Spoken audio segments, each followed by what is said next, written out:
ഒരു സംശയം വേണ്ട. നിങ്ങൾ ആരെന്തു പറഞ്ഞാലും പുരോഗമനത്തിന്റെ വഴിയിൽ കേരളം സഞ്ചരിക്കുക തന്നെ ചെയ്യും. ചാഞ്ചാട്ടമില്ലാതെ മുന്നോട്ടു പോകും. ചെങ്കൊടിയെ തടുക്കാനും തടയാനും നിങ്ങൾക്ക് ഈ നാട്ടിൽ കഴിയില്ല എന്ന് കാലം തെളിയിക്കുക തന്നെ ചെയ്യും.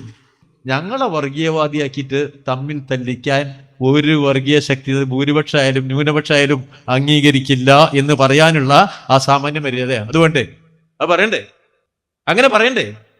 ഈ നാടിനെ സ്നേഹിക്കുന്ന ഏതൊരാളും അങ്ങനെ പറയും. അതിനെ എതിർക്കുന്നവർ പറയുന്നവരെ വർഗീയ ശക്തികളാവും ആക്കും. അതുകൊണ്ടൊന്നും അവർ മുന്നേറാൻ പോകുന്നില്ല, ഞങ്ങൾ തളരാനും പോകുന്നില്ല. ഈ തീവ്ര പരിശ്രമം നടക്കുന്നുണ്ട് എന്ന് നമ്മളെല്ലാവരും മനസ്സിലാക്കണം.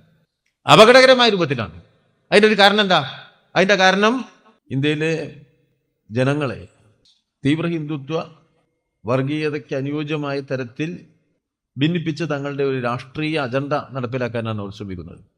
അത് രാജ്യത്തിൻ്റെ രാഷ്ട്രീയ അധികാരത്തിലേക്ക് ഹിന്ദുത്വ ശക്തികൾ കണ്ടെത്തിയ വഴിയാണ് തീവ്ര ഹിന്ദുത്വം. ആ വഴി പൂർണ്ണമായും ന്യൂനപക്ഷ വിരുദ്ധമാണ്, പ്രത്യേകിച്ച് മുസ്ലിം വിരുദ്ധമാണ്. എല്ലാ ന്യൂനപക്ഷ വിഭാഗങ്ങളെയും അത് നല്ല നിലയിൽ തന്നെ തീവ്രമായി എതിർക്കുകയാണ്. അത് മുസ്ലിമായാലും ക്രിസ്ത്യാനിയായാലും അവരെ ഒന്നും ദേശീയ പൊതുധാരയുടെ ഭാഗമായി അവരംഗീകരിക്കുന്നില്ല. അവരെ എല്ലാം ഹിന്ദുത്വവൽക്കരിക്കണം എന്ന സമീപനമാണ് അവർക്കുള്ളത്. സ്വാഭാവികമായും ആ അജണ്ടയിലൂടെയാണ് നീങ്ങുന്നത്. ആ അജണ്ടയിലൂടെ നീങ്ങി ഇന്ത്യയെ ഒരു മതാധിഷ്ഠിത രാജ്യമാക്കാനാണ് ലക്ഷ്യം. ഒരിക്കലും അവർ മറച്ചു വെക്കുന്നില്ല. ഞങ്ങൾ ഈ രാജ്യത്തെ ഒരു തിയോക്രാറ്റിക് സ്റ്റേറ്റ് ആക്കും, മതാധിഷ്ഠിത രാജ്യമാക്കും, ഹിന്ദുത്വ അജണ്ട അനുസരിച്ച് ഉള്ള നയസമീപനങ്ങൾക്ക് കീഴ്പ്പെടാത്ത മതന്യൂനപക്ഷത്തെ രണ്ടാംകിട പൗരന്മാരാക്കും. അതിൻ്റെ അജണ്ടകൾ അങ്ങനെ മുന്നോട്ട് പോവുകയാണ്. പരിഷ്കൃതമായ ഒരു കാലത്തിൻ്റെ ഒരു സ്പന്ദനത്തെയും തിരിച്ചറിയാത്ത പ്രാകൃതകാല മൂല്യബോധത്തെ മുന്നിൽ വെച്ച് കാര്യങ്ങളെ കാണുന്ന ശാസ്ത്ര യുക്തിബോധത്തിൻ്റെ കണിക പോലുമില്ലാത്ത അപരിഷ്കൃതമായ സാംസ്കാരിക മൂല്യം 140 കോടി മനുഷ്യർ ജീവിക്കുന്ന ഒരു മഹാസംസ്കാരത്തിൻ്റെ മുകളിൽ അടിച്ചേൽപ്പിക്കാൻ ഏത് ഹീനമായ കിരാതമാർഗവും അവർ സ്വീകരിക്കും എന്നുള്ളതാണ് അനുഭവത്തിലൂടെ നമുക്ക് ബോധ്യപ്പെടുന്നത്. അവിടെ ഹിന്ദുത്വ മുൻഗണനകളുണ്ട്. ഇപ്പോൾ ആദ്യത്തെ 10 കൊല്ലം പൂർത്തീകരിച്ചപ്പോൾ ആ ഹിന്ദുത്വ മുൻഗണന വലിയ തോതിൽ നമ്മുടെ നാട്ടിൽ നടപ്പിലാക്കി. അതിൻ്റെ ഭാഗമായിട്ടാണ് നൂറുകണക്കിന് വർഷം മുസ്ലിം ജനസമൂഹം ആരാധിച്ചു പോകുന്ന ഒരു പള്ളി പൊളിച്ച് തകർത്ത് അവിടെ ഒരു ഹിന്ദു ദേവാലയം സ്ഥാപിച്ച് രാജ്യത്തിൻ്റെ പ്രധാനമന്ത്രി തന്നെ പോയി അത് ഉദ്ഘാടനം ചെയ്യുന്നതാണ്. സത്യത്തിൽ ഒരു പരിഷ്കൃത സമൂഹത്തിൽ മനുഷ്യ സംസ്കാരത്തിൻ്റെ നാളിതുവരെയുള്ള വളർച്ചയുടെ ഉത്തോലകം വെച്ചുകൊണ്ട് നമ്മളൊന്ന് അളന്നു നോക്കിയാൽ ഇത്രയും പ്രാകൃതമായ ഒരു നടപടി ചരിത്രത്തിൽ അത്യപൂർവമായില്ലേ കാണുള്ളൂ. സാംസ്കാരിക മൂല്യങ്ങളും കാലാനുസൃതമായി മാറിക്കൊണ്ടിരിക്കും. ശാസ്ത്രം സാമൂഹ്യ ജീവിതത്തിൽ വരുന്ന പരിവർത്തനങ്ങളുണ്ട്. ആ പരിവർത്തനങ്ങൾ നമ്മളെ പഴയതിൽ നിന്നും വലുതോതിൽ പുരോഗമിപ്പിച്ചുകൊണ്ടേയിരിക്കും. മനുഷ്യബോധത്തിൽ അത് ഗുണപരമായ പരിവർത്തനം ഉണ്ടാകും. ഇവിടെ അങ്ങനെയില്ല. ഇവിടെ ഏറ്റവും പ്രാകൃതമായ ശൈലിയാണ് പുനരാവിഷ്കരിച്ചത്. ഒരാരാധനാലയം അടിച്ചു പൊളിക്കുക, അതിന് ഇന്ത്യൻ്റെ എല്ലാ ഭാഗത്തും ആളുകളെ കൊണ്ടുപോവുക, അതിൻ്റെ ചിഹ്നങ്ങൾ രൂപീകരിച്ചെടുക്കുക, അതിനെ എതിർക്കുന്നവരെ കൊന്നൊടുക്കുക, അതിലൂടെ ഇതിനെ പിന്തുണയ്ക്കാത്ത എല്ലാവരെയും ശത്രുപക്ഷത്തേക്ക് വയ്ക്കുക. ആ നിലയിൽ മനുഷ്യ പൊതുബോധത്തെ പ്രാകൃതാവസ്ഥയിലേക്ക് ചുരുക്കുക എന്ന പ്രവർത്തനം ഇവിടെ നടത്താൻ ഭരണകൂടം തന്നെ മുൻകൈയെടുത്തു. അതിൻ്റെ ഏറ്റവും മുന്നിൽ നിൽക്കുന്ന ഏറ്റവും ചീഫ് എക്സിക്യൂട്ടീവ് തന്നെ പോയി ആ അമ്പലം ഉദ്ഘാടനം ചെയ്തു. അവിടെ മറ്റാരും ഉണ്ടായിരുന്നില്ല. അദ്ദേഹത്തിൻ്റെ കൂടെ നൂറുകണക്കിന് ആയിരക്കണക്കിന് ആളുകളെ വെക്കുന്നതിന് പകരം ഒരു പൂജാരിയും തൊട്ടപ്പുറത്ത് RSSന്റെ സർസംഘ ചാലക്കും നിന്നു.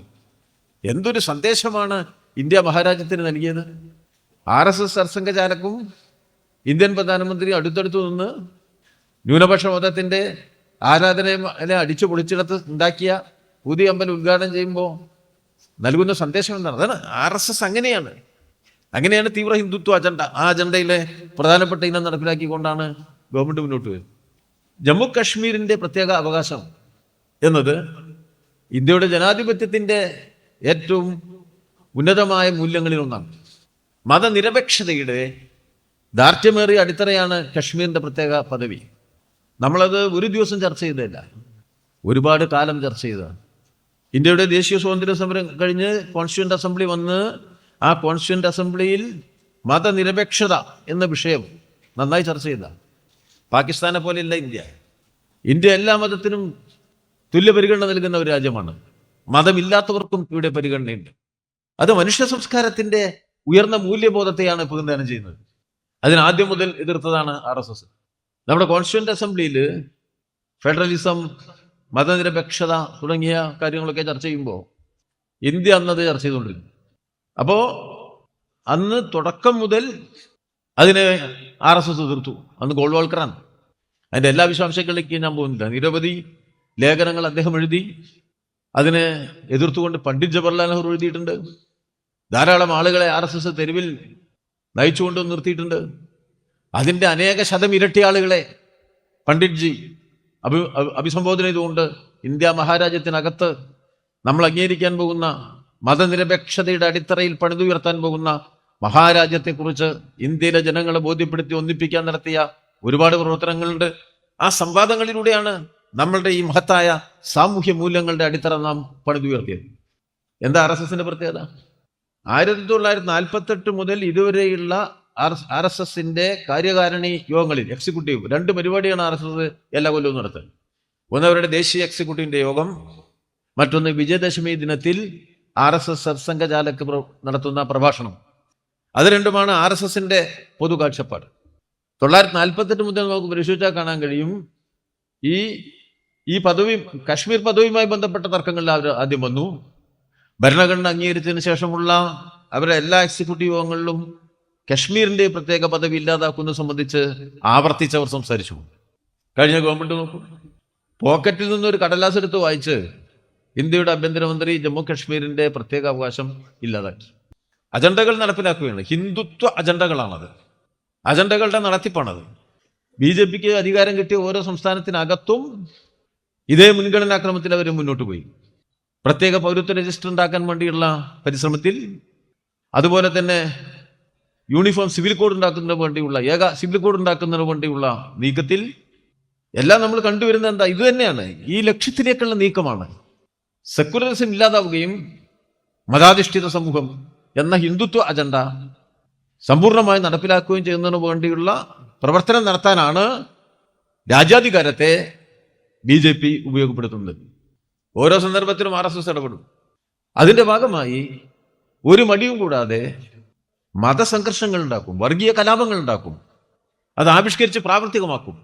ഇന്ത്യയുടെ ഇന്നത്തെ മുഖം എന്ന് പറഞ്ഞാൽ തന്നെ ആ നിലയിൽ വികൃതമാക്കപ്പെട്ട മുഖമാണ്. RSSന്റെ ഹീനമായ അജണ്ട നടപ്പിലാക്കുന്നതിന് വേണ്ടി നടത്തുന്ന ഭരണം ഉപയോഗിച്ച് നടത്തുന്ന പ്രവർത്തനങ്ങൾക്കൊപ്പം തന്നെ സമാന്തരമായി രാജ്യത്തെ വർഗീയമായി ചേരിതിരിച്ച് മുന്നേറുന്നതിൻ്റെ ഭാഗമായി നടത്തുന്ന കലാപങ്ങളുടെ, അക്രമങ്ങളുടെ, കീഴ്പ്പെടുത്തലുകളുടെ ഏറ്റവും മോശപ്പെട്ട മുഖമാണ് ഇന്നത്തെ ഇന്ത്യയിൽ ജ്വലിച്ചു നിൽക്കുന്ന മുഖം, മുന്നിൽ കാണുന്ന മുഖം. ഒരുപാട് സംസ്ഥാനങ്ങളിലെ BJP എന്താ ചെയ്തുകൊണ്ടിരിക്കുന്നത്? ഒരു മുസ്ലിം ഒരു കേസിൽ പ്രതിയായാൽ അദ്ദേഹത്തിന്റെ വീടൊക്കെ തകർത്തളി, പൊടിയാക്കും. എത്ര സംഭവങ്ങൾ, ഒറ്റപ്പെട്ട സംഭവങ്ങളല്ല, നൂറുകണക്കിന് സംഭവങ്ങളാണ് ഇന്ത്യയിൽ നടക്കുന്നത്. ഉത്തർപ്രദേശിൽ അത് ഒരു സാധാരണമായ സംഭവമാണ്. ചെറിയ ചെറിയ കാര്യങ്ങളിൽ പോലും ഇടപെട്ടുകൊണ്ടിരിക്കും. ഹലാൽ എന്ന വാക്ക് കടകളുടെ മുന്നിൽ ഹലാൽ ഇറച്ചി നിരോധിച്ചിരുന്നു. ചില മരുന്നുകളിൽ ഹലാൽ എന്ന് കൂട്ടിച്ചേർത്തിരുന്നു. എല്ലാം നിരോധിച്ചില്ലേ? മുസ്ലിം വിശ്വാസവുമായി ബന്ധപ്പെട്ടൊരു വാക്കാ അങ്ങ് നിരോധിച്ചത്. ജീവിക്കാൻ വേണ്ടിയല്ലേ ഇന്ത്യയില് ഈ പശുത്തോല് അതിലെ കച്ചവടം നടത്തുന്നത്? ഹിന്ദുമതത്തിൽ തന്നെ ചമാർ എന്ന് പറയുന്ന വിഭാഗം സഹസ്രാബ്ദങ്ങളായി പശുവിന്റെ തൊലി ഉരിച്ചാണ് അവരുടെ ജീവിതോപാധി കണ്ടെത്തുന്നത്. ഇന്നുണ്ടാകുന്ന ഉൽപ്പന്നങ്ങളുടെയും ഉപോൽപ്പന്നങ്ങളിലൂടെയുമാണ് ജീവിതോപാധി കണ്ടെത്തിയത്. പശുവിനെ കച്ചവടം ചെയ്യുക ഒരു ഉപജീവന മാർഗമാണ്. എത്ര ആളുകളെയാണ് കൊലപ്പെടുത്തിയത്? അത് തുടർ സംഭവമാവുകയാണ്. പശുപാലകന്മാർക്ക്, പശു സംരക്ഷകന്മാരുടെ പ്രത്യേക സേനയുണ്ടാക്കി അവർക്ക് നിയമപരമായ ആനുകൂല്യങ്ങളും അവകാശങ്ങളും അനുകൂലിച്ചു കൊടുക്കുകയാണ്. അവർക്ക് സമൂഹത്തിൽ ആരെയും ആക്രമിക്കാനുള്ള അവകാശം കിട്ടുകയാണ്. വിശ്വസിക്കാൻ പ്രയാസം തോന്നുന്ന തരത്തിലാണ് തീർത്ഥാടനം നടത്തുന്ന പ്രദേശങ്ങളിൽ തീർത്ഥാടകർ പോകുന്ന വഴിയിൽ മറ്റൊരു മതസമുദായക്കാരൻ കച്ചവടം നടത്തിക്കൂടാ എന്നുള്ള നിലയിലേക്ക് കാര്യങ്ങൾ നീക്കി കൊണ്ടുപോകുന്ന ഒരു ഇന്ത്യയിലാണ് നാം ജീവിക്കുന്നത്. ഓരോന്നോരോന്ന് എടുത്തു നോക്കിയാൽ ഒരു 33% ജനങ്ങളുള്ള ആസാമിൽ ഇപ്പോഴത്തെ മുഖ്യമന്ത്രി, അവിടെ എത്രയോ കാലമായിട്ട് മനുഷ്യൻ ബീഫ് ഉപയോഗിക്കുന്നുണ്ട്, നിരോധിച്ചറിഞ്ഞു. നിർഭാഗ്യകരമായ കാര്യം, BJPയിൽ എത്തുന്നതിന് മുമ്പ് ആ സംസ്ഥാനത്തെ കോൺഗ്രസിന്റെ അധ്യക്ഷനായിരുന്നു ഈ മുഖ്യമന്ത്രി എന്നുള്ളതാണ്. ഏറ്റവും തീവ്രമായി മുസ്ലിം വിരുദ്ധത പ്രസംഗിച്ചുകൊണ്ടിരിക്കുന്ന ഇന്ത്യയിലെ മുഖ്യമന്ത്രി ആസാമിലെ മുഖ്യമന്ത്രിയാണ്. അടുത്ത കാലം വരെ കോൺഗ്രസിന്റെ PCC പ്രസിഡന്റായിരുന്നു അദ്ദേഹം. ഇതാണ് നമ്മളുടെ പുതിയ കോൺഗ്രസിന്റെ പ്രത്യേക ഉള്ളിലിരുപ്പ്. വല്ലാത്തൊരവസ്ഥയാണ് സൃഷ്ടിക്കപ്പെട്ടിരിക്കുന്നത്. ഇപ്പൊ വീണ്ടും മൂന്നാമതും BJP അധികാരത്തിലേക്ക് എത്തിയിരിക്കുകയാണ്. എന്തായിരിക്കും മുൻഗണന എന്ന കാര്യത്തിൽ സംശയമുണ്ടോ? എന്തെല്ലാം പ്രശ്നങ്ങൾ നമ്മൾ നാട് അഭിമുഖീകരിക്കുന്നു. എന്താ ഒന്നാമത്തെ മുൻഗണനയായിട്ട് ഇന്ത്യൻ പാർലമെന്റിലെ ബില്ല് വന്നത്? ഭൂരിപക്ഷം ഇല്ലല്ലോ. ഇപ്പോൾ രണ്ട് പാർട്ടികളുടെ, പ്രാദേശിക പാർട്ടികളുടെ പിന്തുണയിലല്ലേ. ഒന്നാമത്തെ ബില്ല് വഖഫ് നിയമ ഭേദഗതിയാണ് ഒന്നാമത്തത്. ആ മുൻഗണന വെച്ചുകൊണ്ട് എന്ത് സന്ദേശം നൽകുന്നത്? 19 സംസ്ഥാനങ്ങളിൽ ഇപ്പോൾ BJP പിന്തുണക്കുന്ന ഗവൺമെന്റ് ഓരോയിടത്തും എന്ത് സന്ദേശമാണ് നൽകുന്നത്?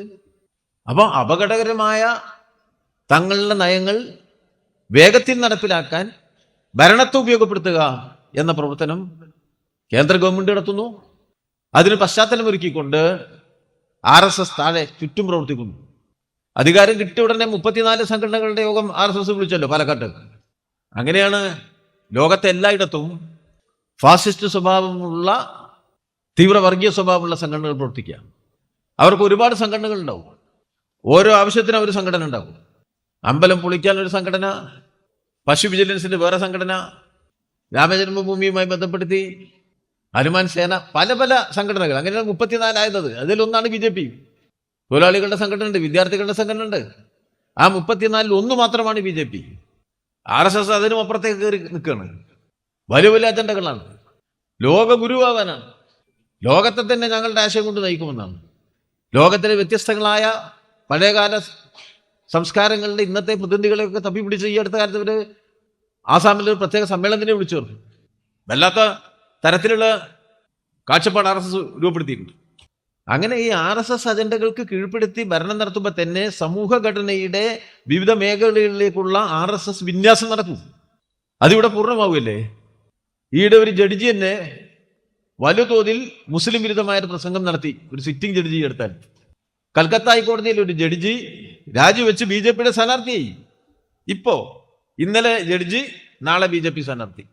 എന്തായിരിക്കും നമ്മുടെ രാജ്യത്തിന്റെ ഈ നിലയിൽ തന്നെ രാജ്യം മുന്നോട്ട് പോയുള്ള ഒരു അവസ്ഥ? എല്ലാ മേഖലയിലേക്കുള്ള RSS തള്ളിക്കയറ്റമാണ്. അപ്പോൾ വിദ്യാഭ്യാസം, RSSന്റെ ശൈലിക്ക് അനുയോജ്യമായ വിദ്യാഭ്യാസവും, അവിടുത്തെ ശാസ്ത്രവും യുക്തിബോധവും വ്യക്തിത്വവും ഇല്ലാതോ വിധേയത്വം മാത്രമേ ഉണ്ടാവുള്ളൂ. അതിലേക്ക് മാറ്റി ചരിത്രത്തെ പൂർണ്ണമായി വളച്ചൊടിച്ചു. അവരുടെ മൂല്യങ്ങൾക്കനുസരിച്ചുള്ള സിനിമകൾ തന്നെ നിർമ്മിക്കപ്പെട്ടു. സിനിമകളൊക്കെ, കുറേ സിനിമകൾ അങ്ങനെ വരികയാണ്. ഇപ്പോൾ റാംബോ എന്നൊക്കെ പണ്ട് അമേരിക്കയിൽ സിനിമ ഇറങ്ങിയിരുന്നു. സോവിയറ്റ് യൂണിയൻ നിലനിന്ന കാലത്ത് സാമ്രാജ്യത്വം ഇറക്കുന്ന സിനിമകളുണ്ടായിരുന്നു.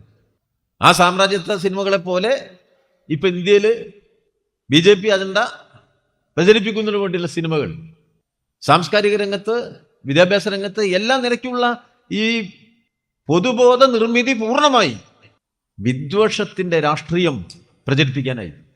മഹാത്മജി പറഞ്ഞിട്ടുള്ളത്, ഒരിക്കലും പാടില്ലാത്ത മൂല്യബോധം അത് വിദ്വേഷത്തിൻ്റെതാണ്. ഗാന്ധി പറഞ്ഞതാണ് സ്വാതന്ത്ര്യ സമരകാലത്ത്. ഹിന്ദു മുസ്ലിം വിദ്വേഷം രൂപപ്പെടുത്താൻ ശ്രമിച്ചപ്പോൾ രാഷ്ട്രപിതാവ് പറഞ്ഞു, രാഷ്ട്രീയത്തിൽ, പൊതുജീവിതത്തിൽ വിദ്വേഷത്തിന് സ്ഥാനമില്ല, അന്യമതത്തോടുള്ള വിരോധം പാടില്ല. ഇവർക്കതല്ല, അതാണ് അവരുടെ മുഖമുദ്ര. അപ്പോ എല്ലാ നിലയിലും രാജ്യത്തെ ഭിന്നിപ്പിക്കാൻ, മതപരമായി ഭിന്നിപ്പിക്കാൻ, ഏകാധിപത്യത്തിലേക്ക്, അമിതാധികാരത്തിലേക്ക് നീങ്ങാൻ ഇവർ ശ്രമിക്കുകയാണ്. ഇതിന്റെ മറുഭാഗത്ത് അമിതാധികാരം നമുക്ക് ഒപ്പം സഞ്ചരിക്കുന്നത് കാണാൻ കഴിയും. വർഗീയതയ്ക്ക് സമാന്തരമായി അമിതാധികാര പ്രവണതയിലേക്കുള്ള സഞ്ചാരം കാണാൻ കഴിയും. ഇപ്പൊ മൂന്നാമത്തെ ഭരണം വരുമ്പോൾ അത് കൂടുതൽ ദൃശ്യമാവുകയാണ്. വർഗീയതയ്ക്ക് സമാന്തരമായിട്ട് തന്നെ ആ പരിശ്രമം, ജനാധിപത്യ വിരുദ്ധമായ പരിശ്രമം, അതാണ് ഫെഡറലിസത്തെ എതിർക്കുന്നത്. അതാണ് സംസ്ഥാനാധികാരങ്ങളെ കവരാൻ ശ്രമിക്കുന്നത്. അതാണ് നമ്മുടെ നാട്ടിൽ ഇവര് വിവിധ കേന്ദ്ര ഏജൻസികൾ ഉപയോഗപ്പെടുത്തിക്കൊണ്ട് മുമ്പൊരു കാലത്തുമില്ലാത്ത രൂപത്തിൽ ജനാധിപത്യത്തിനെതിരെ കടന്നാക്രമണം നടത്തുന്നത്. തെരഞ്ഞെടുക്കപ്പെട്ട 2 മുഖ്യമന്ത്രിമാരെ പിടിച്ചുകൊണ്ടുപോയി ജയിലിലിടുക എന്ന് പറയുന്നിടത്ത് എന്ത് ജനാധിപത്യമാണ് ഉണ്ടാവുക? കണ്ണിന്റെ മുന്നിൽ കണ്ടില്ലേ? പിണറായി ഡൽഹിയിൽ നടത്തിയ, നമ്മുടെ ഇടതുപക്ഷ MLA-മാരും മന്ത്രിമാരും ഒക്കെ നടത്തിയ സമരസ്ഥലത്ത് വരുന്ന കേജ്രിവാൾ തന്റെ പ്രസംഗത്തിൽ ആശങ്ക പ്രകടിപ്പിക്കുകയുണ്ടായി. ജനാധിപത്യത്തിനെതിരെ ഉരുണ്ടുകൂടിയ കടന്നാക്രമണത്തിന്റെ തീവ്രതയെ ഉൾക്കൊണ്ടുകൊണ്ടാണ് അദ്ദേഹം അവിടെ ജനാധിപത്യ പരിരക്ഷയ്ക്ക് വേണ്ടിയുള്ള, ഫെഡറലിസത്തെ പരിരക്ഷിക്കുന്നതിന് വേണ്ടിയുള്ള കേരളത്തിന്റെ പ്രക്ഷോഭ സമര വേദിയിൽ വന്നിരുന്നത്. അദ്ദേഹത്തെ പിടിച്ചുകൊണ്ട് ജയിലിട്ടില്ലേ? ജാർഖണ്ഡ് മുഖ്യമന്ത്രി തെരഞ്ഞെടുപ്പ് തൊട്ടുമ്പോൾ ജയിലിട്ടില്ലേ? കുറ്റപത്രമുണ്ടോ? കൊല്ലങ്ങളോളം ജയിലിടാൻ പറ്റിയ സംസ്ഥാന മുഖ്യമന്ത്രിയെ, സംസ്ഥാനത്തെ ജനങ്ങൾ തെരഞ്ഞെടുക്കപ്പെട്ട ഒരു സംസ്ഥാന മുഖ്യമന്ത്രിയെ പ്രത്യേക കുറ്റമൊന്നും ചെയ്യാതെ വർഷങ്ങളോളം ജയിലിടുന്നിടത്ത് ജനാധിപത്യം നിലനിൽക്കുമോ? മുഖ്യമന്ത്രിക്ക് അതാണ് സ്ഥിതിയെങ്കിൽ ഇവരെ എതിർക്കുന്ന എല്ലാവർക്കുമുള്ള സ്ഥിതി അത് തന്നെ എന്ന മുന്നറിയിപ്പില്ലേ? UAPA ഉപയോഗിച്ച് ജയിലിൽ കൊണ്ടുപോയിട്ടവരിൽ വലിയൊരളവ് മുസ്ലിം ജനവിഭാഗങ്ങളില്ലേ? അതിനെ എതിർക്കാൻ ഇവിടെ ഒരു പാർട്ടി ഉണ്ടായിട്ടുള്ളത് കമ്മ്യൂണിസ്റ്റ് പാർട്ടിയാണ്, CPIM ആണ്. ഭീമാ കൊറേഗാവ് സംഭവമായിട്ട് ബന്ധപ്പെടുത്തിക്കൊണ്ട് എത്ര ഭീഷണാശാലികളായ മനുഷ്യരെയാണ് കൊണ്ടുപോയി ജയിലിലിട്ട്. സ്റ്റാൻ സ്വാമി ജയിലിൽ കിടന്ന് മരിച്ചില്ലേ? എത്ര ഹീനമായ അമിതാധികാര പ്രയോഗമാണ്. ഈ കേരളത്തിൽ തന്നെ വലിയ തോതിൽ ഈ ദുർവിനിയോഗങ്ങൾ മുഴുവൻ നടന്നില്ലേ? CBI, CIA, നമ്മുടെ ED ഒക്കെ ദുർവിനിയോഗം ചെയ്യുന്നത് നമ്മളെല്ലാം കണ്ണിന് മുന്നിൽ കണ്ടുകൊണ്ടിരുന്നില്ലേ? വെറുതെ സംഭവിക്കുന്ന വളരെ നിഷ്പക്ഷമായ നിരുപദ്രവമായ നിയമനിർവഹണമാണോ നടക്കുന്നത്? അതോ അപകടകരമായ ജനാധിപത്യ ധ്വംസനമാണോ, പൗരാവകാശ ധ്വംസനമാണോ നടക്കുന്നത്? പൂർണ്ണമായും ആ നിലയിലാണ്. നിയമനിർമ്മാണത്തിലേക്ക് നോക്കൂ. ഇപ്പോൾ ഭൂരിപക്ഷം ഉണ്ടോ? ഭരണഘടന ഭേദഗതി ചെയ്യാൻ ഈ ഗവൺമെന്റിന് ഇല്ലല്ലോ. ഭരണഘടന ഭേദഗതി ചെയ്യാൻ ഭൂരിപക്ഷമില്ലാത്ത ഇന്ത്യൻ പാർലമെന്റിൽ പാർലമെന്റിന്റെ രണ്ടാമത്തെ മൂന്നാമത്തെ സെഷൻ വന്നപ്പോഴേക്ക് BJPയുടെ ഒന്നാമത്തെ മുൻഗണന ഒരു രാജ്യം ഒരു തെരഞ്ഞെടുപ്പ് ആവുന്നത് എങ്ങനെയാ? എന്തുകൊണ്ടാണ് മുൻഗണന വരുന്നത്? അത് ആരുടെ മുൻഗണനയാ? RSSന്റെ. നമ്മുടെ സംസ്ഥാനങ്ങളുടെ അധികാരം പൂർണ്ണമായി ഇല്ലാതാക്കാനാണ്. കേന്ദ്രത്തിലെ ഗവൺമെന്റ്, RSS, BJP അവർക്ക് മാത്രമുള്ളതാണ് ഇന്ത്യ, ബഹുസ്വരതയ്ക്ക് ഒരു സ്ഥാനവുമില്ലാത്തതാണ് ഇന്ത്യ എന്ന് സ്ഥാപിക്കാനാണ്. നമ്മുടെ ഭരണഘടനയുടെ എല്ലാ മൂല്യങ്ങളുടെയും അടിത്തറയല്ലേ തകർക്കപ്പെടുന്നത്? ഇവർക്ക് ഏറ്റവും വിരോധം ഭരണഘടനയോടാണ്. എന്നിട്ട് ഭരണഘടനയുടെ 75ാം വാർഷികം ആഘോഷിക്കുന്ന ഏറ്റവും എന്താ പറയുക, വിരോധാഭാസം എന്നൊക്കെ പറയാവുന്ന തരത്തിലുള്ള പ്രവർത്തനം നടത്തുന്നവരുടെ ഭരണഘടനയുടെ ഉള്ളടക്കില്ലേ? പ്രദർശിപ്പിക്കപ്പെട്ട BJPക്കാരൻ കൈ പിടിച്ച ഭരണഘടനയിൽ 2 സാധനം ഉണ്ടായിരുന്നില്ല. സോഷ്യലിസ്റ്റും ഉണ്ടായിരുന്നില്ല, നമ്മുടെ മതേതരത്വം ഉണ്ടായിരുന്നില്ല. രണ്ടും ഇല്ലാത്തൊരു ഭരണഘടന കൈ പിടിച്ചിട്ടാ നടക്കണേ. ഒറീസ അസംബ്ലിയിൽ തന്നെ അത് പ്രദർശിപ്പിച്ചു. അപ്പോൾ അവർ പഴയ ഭരണഘടന എന്ന് പറഞ്ഞു. എത്ര ആപൽക്കരമായ അവസ്ഥയിൽ നമ്മൾ ചെന്നെത്തി.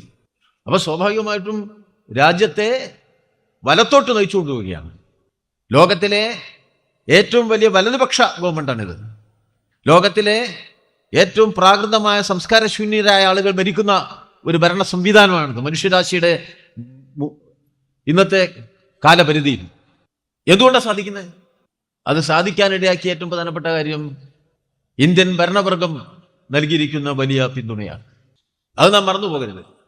BJPയും RSSും കൈകോർത്ത് പിടിച്ച് രാജ്യത്ത് ഹിന്ദുത്വ ആശയഗതിക്ക് അനുയോജ്യമായ രൂപത്തിലുള്ള ഹിന്ദുത്വ അജണ്ടയുടെ, ഹിന്ദുരാഷ്ട്രമായി പ്രഖ്യാപിക്കുക എന്ന ഹിന്ദുത്വ അജണ്ടയുടെ ഭാഗമായി പ്രവർത്തിക്കാൻ അവർക്ക് സൗകര്യം കിട്ടുന്നത് അവരുടെ ജനപിന്തുണ വളരെ വേഗത്തിൽ വർദ്ധിച്ചുകൊണ്ട് മാത്രമല്ല, ഇന്ത്യയിലെ കോർപ്പറേറ്റ് മുതലാളിമാർ ഇവർക്ക് നൽകിയിട്ടുള്ള വലിയ പിന്തുണയുടെ പശ്ചാത്തലത്തിലാണ്.